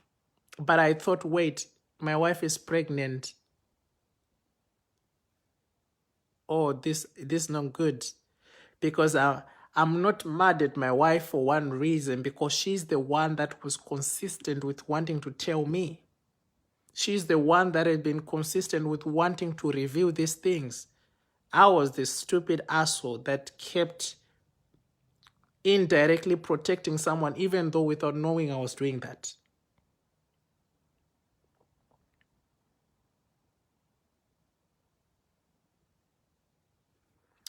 When my brother approached LP about the story, LP rang me. Oh, but this is before I was told about mine. No, mine happened after this event I'm talking about. Oh, please, give him 25,000. Give him 25,000. Give him 25,000. Give him 25,000. I said, what are you talking about? Oh, don't ask questions. Let's talk later. Okay. But I told him, I said, Prophet, I'm not happy. Even myself, I'm not happy with some of these things. But as for you, we'll talk later. And that is the week you guys did a program called the Record Breakers Week. If you remember, well, You Bet Angel didn't come to the TV. He didn't come on TV the last 3 days of the Record Breakers Week. Ask him why didn't he show up, because he was trying to silence me. He was trying to bribe me from speaking.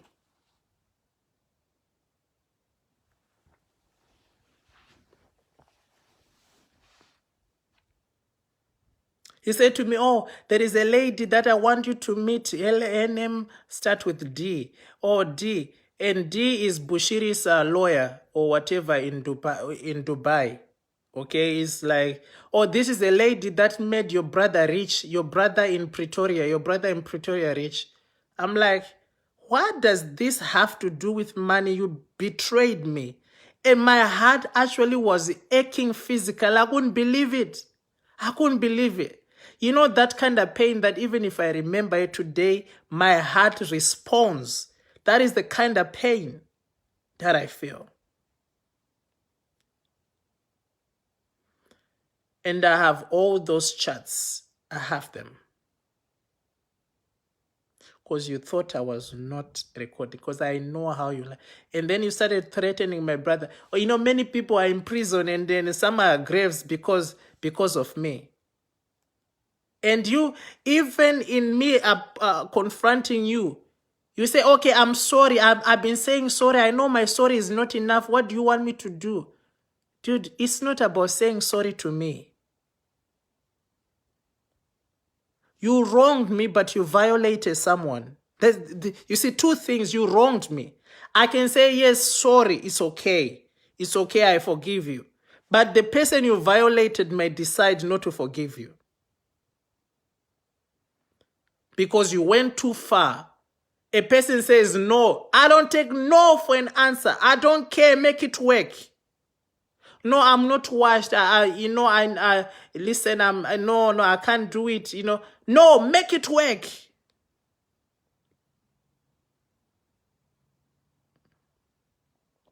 You want me to meet D at a moment where I'm emotional? I've been to Dubai before many times, right? You knew I was there for business. I'm always there for business. You never said, oh, do you want any link? What. I have my people there, you see. If I need anything done, and high profile people too.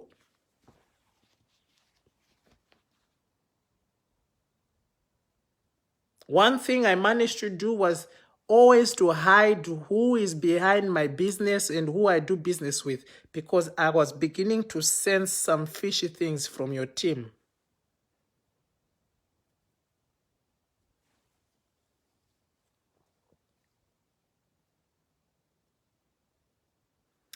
I got served with a woman from Christ Embassy in that hotel who happened to be the manager. Oh, Mr. Ashton, please, Mr. Ashton, you know, I'm sorry we are not allowed to say this in this hotel, but trust me, I've been praying. God has been telling me there's a young man you need to pray for. You're going to see him. You're going to see him. She told me, the lady. She's the one that gave me strength. There is so much ahead of you. There are people that are ahead of you that you need to help with your ministry. And then that's when I came out on Facebook, you know, I said, I just put a post. I think some of you remember the post I put about mine is a story of a father that eats the son's dinner and tells the son that the father needs it more than you, the son. And the son asks, so when is my turn to eat? And the father will reply and say, let's fix the end coming to the middle. And that was the words of LP, of Hubert Angel. He told me that let's fix the end coming to the beginning. And he said, let's have closure and then we'll come to healing. Immediately he's asking for closure. One thing I need you to understand is that I didn't accuse Hubert Angel of anything. I said to Hubert Angel, this is an option I gave him. I said, tell me this is not true, and I'll let you go. And you know what? We will never talk about this anymore. But from this day, I'll know what a liar looks like. And Hubert Angel said, no, son, no, let's talk, let's fix it. We can't leave this hanging.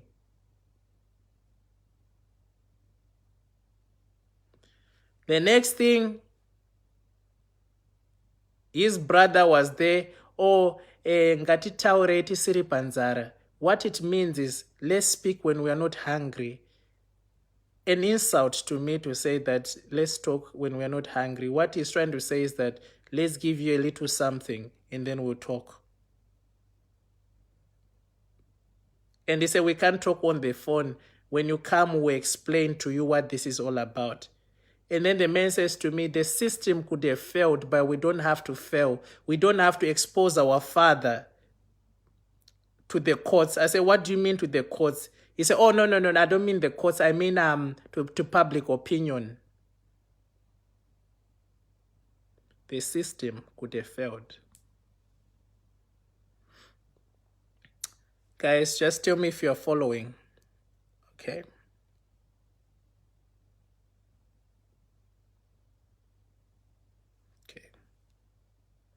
And he said, oh, you can fly back from Dubai and don't go home straight. Come to where I am, hotels and everything on me.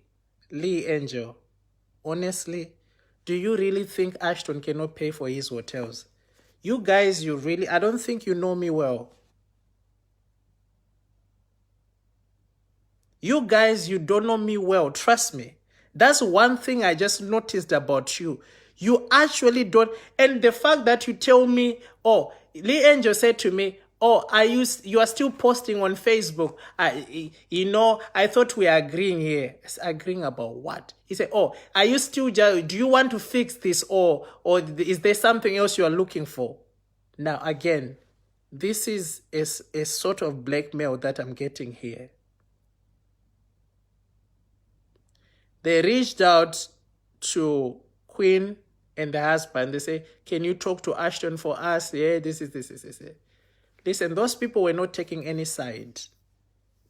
They were worried about me. So when I arrived at the airport in London Heathrow, Do you know this affected me so much that one time I was sitting in a meeting set up with one of my friends called Muhammad in Dubai. And this was one of the most important meetings that I ever had in my life. And I sat there and these people kept talking and I blanked out. That the lady I was talking to, she said, you know what, Ashton, I see something is not okay. And Muhammad was like, yeah, something happened, anyway. Let's just finish dinner. Let's just have dinner and we'll do it another time. Because I was so hurt. I left. When I came to London Heathrow, Maynard was there. Why was Maynard there? Maynard is not... I know some people are going to say, but Maynard is this and that. No, let me tell you. Maynard was there because I personally asked him to be there. Myself, I'm the one who said, no, he can be there. Because him, I looked at him as a brother. And I wanted, because I know he listens. You did never spend time with him. When you spend time with him, you understand what kind of a person he is. He never said to me before, don't go live and bash you, but Angel, never anything. The guy was like just there listening. They're listening, because if he would try to say anything like that, trust me, people was in my house before here and I was mentally ill. You get me? I took a glass stool right in that corner. I almost threw it in another corner because I didn't want to hear anyone talk shit about nothing. Don't tell me to calm down. Angel was on the phone on the other hand there. And I was like, what the fuck do you think this is all about?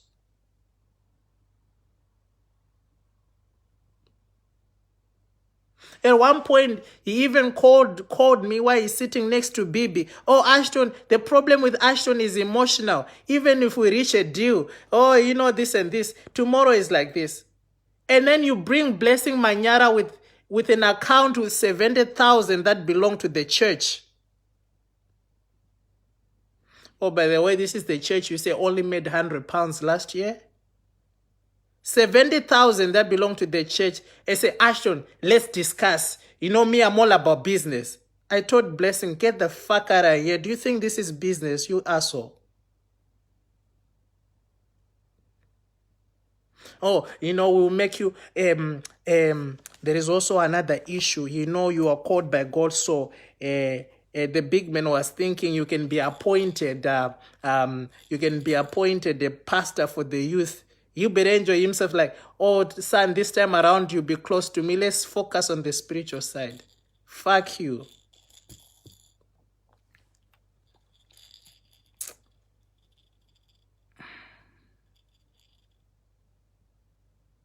All these guys, Leon Duprez, all these guys that you know from South Africa, they know me because they saw me on the Uama retreat, which was one of the incidents where you forced yourself, you motherfucker. And you think I should chill because you are the board of who? The board of Christ. Board what? What are you talking about?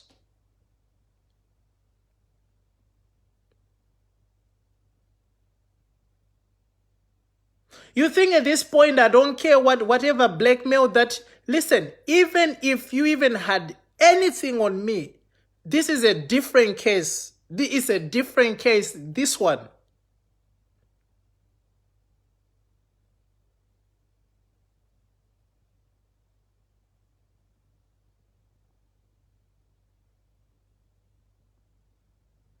As a result of your nonsense,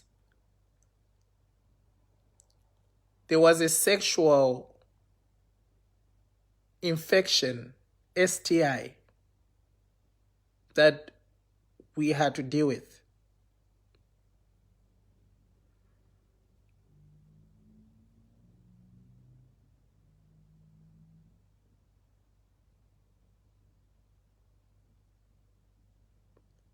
What are you talking about? You talk about this is business. Blessing Manyara Oh, you're my brother. I'm thinking, oh, I can book you a holiday. Blessing Manyara, I can afford holidays. I can. You guys, you came with these apartment brochures with your what, or choose your apartments here. Choose your apartments here. We can actually go back to Dubai right now. We can go back to Dubai. Why are you willing to give me an apartment? Why?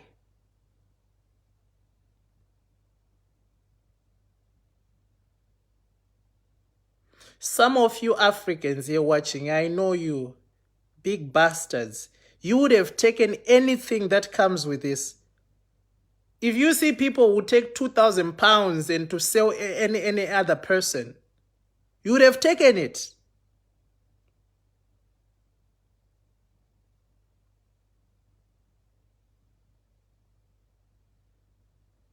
So you created all this. Listen, let me tell you one thing. Everything that you did, you were just walking in your own traps, and you were giving me more evidence. You were admitting yourself in every direction you were moving ahead. I'm cool because, you see, I actually know even this big Titus, this boy that has his penis walking around on internet there. All right? You were one of the accomplices taking my wife to your fucking father. And you think I'm scared of a fucking lawsuit? Are you kidding me, motherfucker? Trust me, I see you, I'll choke you myself. I don't give a fuck about no lawsuit. Do whatever you like, trust me. That's where you will see a motherfucker who doesn't think, because how do you go and sue someone you did something to like this? And Bevan, of all people, I thought you were the most decent person. I let you get close to my family. And I had to deal with your fucking aftermath, okay? I had to put shit together by myself. I ended up having a woman going through C-section for the first time. I don't even know how do you even handle all this myself. I'm a broken man. In my pain, this girl is somebody's child. You understand me? This is somebody else's child at the same time. And I am my mother's child as well. How does my mom feel?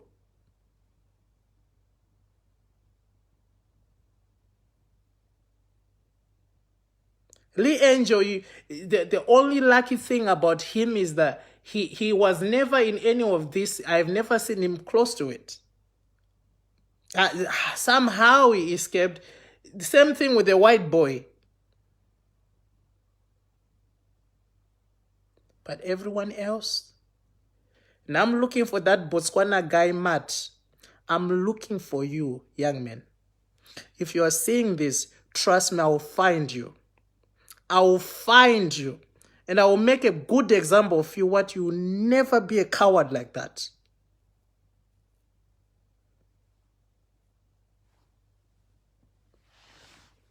I'll find you. I'm patient. I'll find you.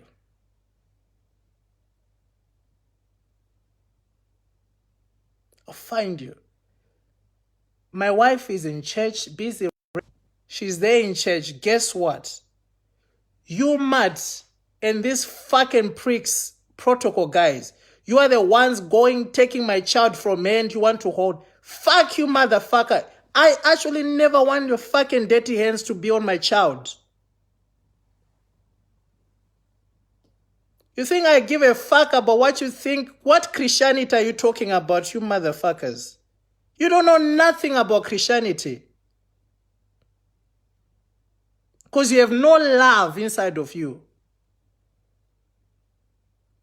Bushiri, you called me last week and you talk about, oh, you are here as my brother. Tell your father to stop fucking people's women and violating them.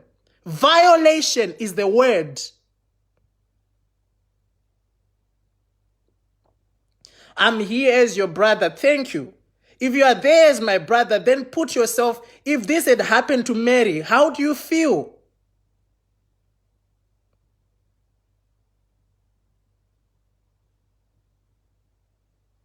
You think I care about what you people think? If you look at me, you really think I'm that guy? Guys, at this point, you can threaten all you want, do what you like. I don't care. You have done the worst thing. The only thing that I prayed against in my life, you have fulfilled it.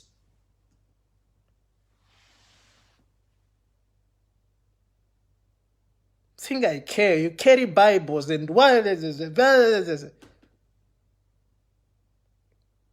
Even to a point, because I had blonde hair, you start saying, oh, this guy is this guy is that. So what? What does that have to do with what you have done? Answer accordingly to these accusations. A whole prophet will talk about rapture. Listen, the reason why I want to take you to court, and I'm taking you to court, is because I want to show the world that you are a liar. I want the world to see you lying. You're a liar. All these programs you've been lining up, you done it so that you can cover this mess. I cannot be silenced. Trust me, I have everything at my disposal to make this story go worldwide. It was actually because of the maniac person, a guy, that I was like, some of these things, because I'll end up touching places that I'm not supposed to be touching. But fuck it. It is what it is.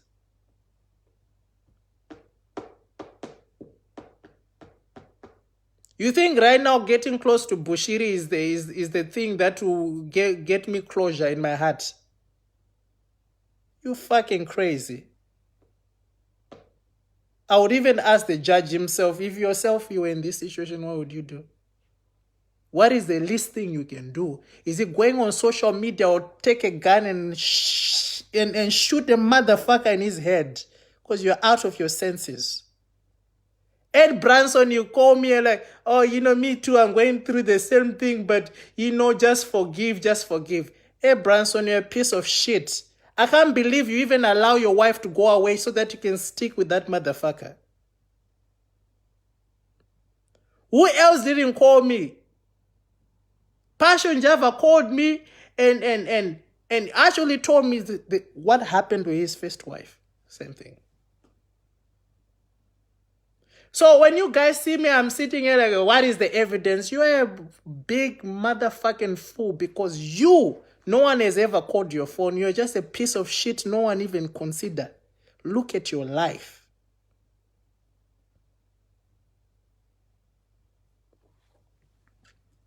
I have gone to private events. I have sat with politicians in Britain here, private, in their houses. Status is not something that shake me. You understand what I'm saying?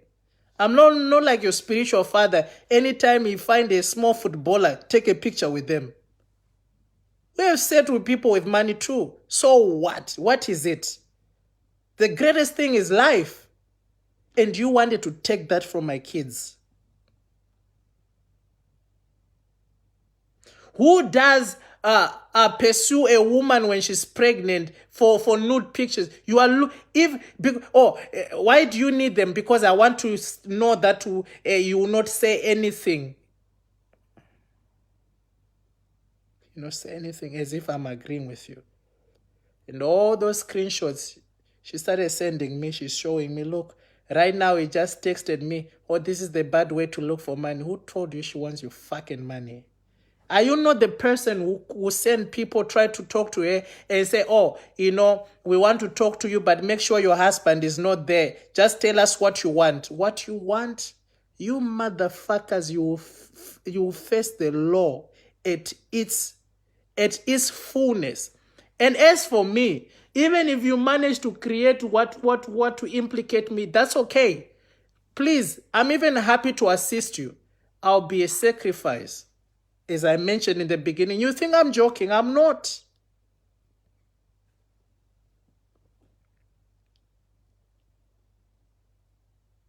Oh, I'll build you a studio. I'll build you a studio. A studio for what?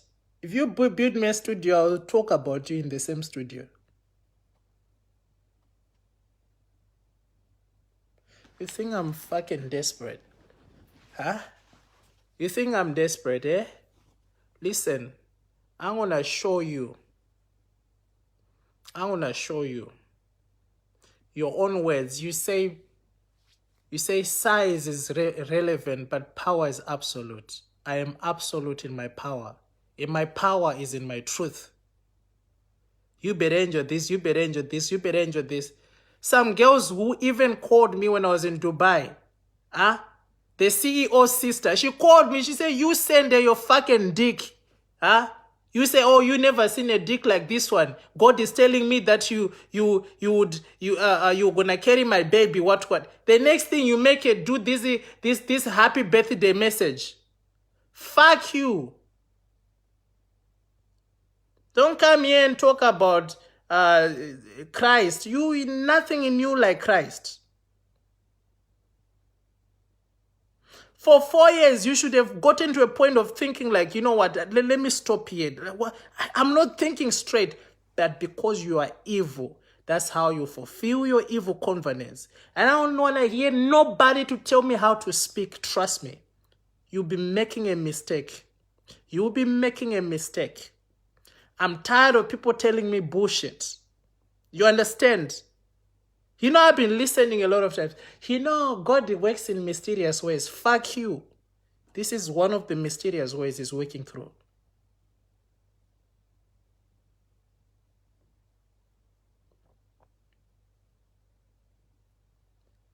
Hard to pick this girl and make her believe, hey, look, you are still yourself, okay? You are still yourself. Never coerced her to do anything. She was there. You see, imagine as a man, I had to sit there and say, you know what? For us to truly go through this, I want to know if you were the one who was wrong. If you was, just say it. You see what I'm saying? Tell me. Tell me what happened. I heard detail by detail, and then he turned me over, and then he pushed me, or he did this, whatever, all right? Whatever how it was described, which I can't tell you. But whatever how it was said, I had to absorb those things. Do you know I was fucking crying rivers while listening to that? I'm like, fuck, that man is motherfucker. All I see is this animal, you see. What are you talking about? Savannah is not the girl that went missing for 3 days and after 3 days she became a pastor. Who doesn't know you make pastors because you are... Isn't there even a guy called Derek? You messed up his wife. And then the next thing, you make him a pastor. And they leave you still. You like so many women as if you know how to handle them. 1 minute you are tired. You asshole. Sue me my foot. Sue me. Take this video. You Berenjo, I'm talking about you. You people, you preserve bullshit in the name of Christianity. What the fuck are you talking about? You don't know shit. I know shit. I know the things that are happening that you people don't even know. And I'll never tell you because you're motherfuckers. All of you brainless people. So one day you're going to wake up and smell the coffee. You don't know shit. What shit do you know? You know nothing. We know things that are really happening, things that before they happen. That's why some of you just pick placards like this. You stand outside the court. I stand with this one. I stand with this one. Fuck you. You don't know what's happening. You see, when we are quiet like this, we are seeing you foolish like that. You know what? I'm out. Fuck you, you bet.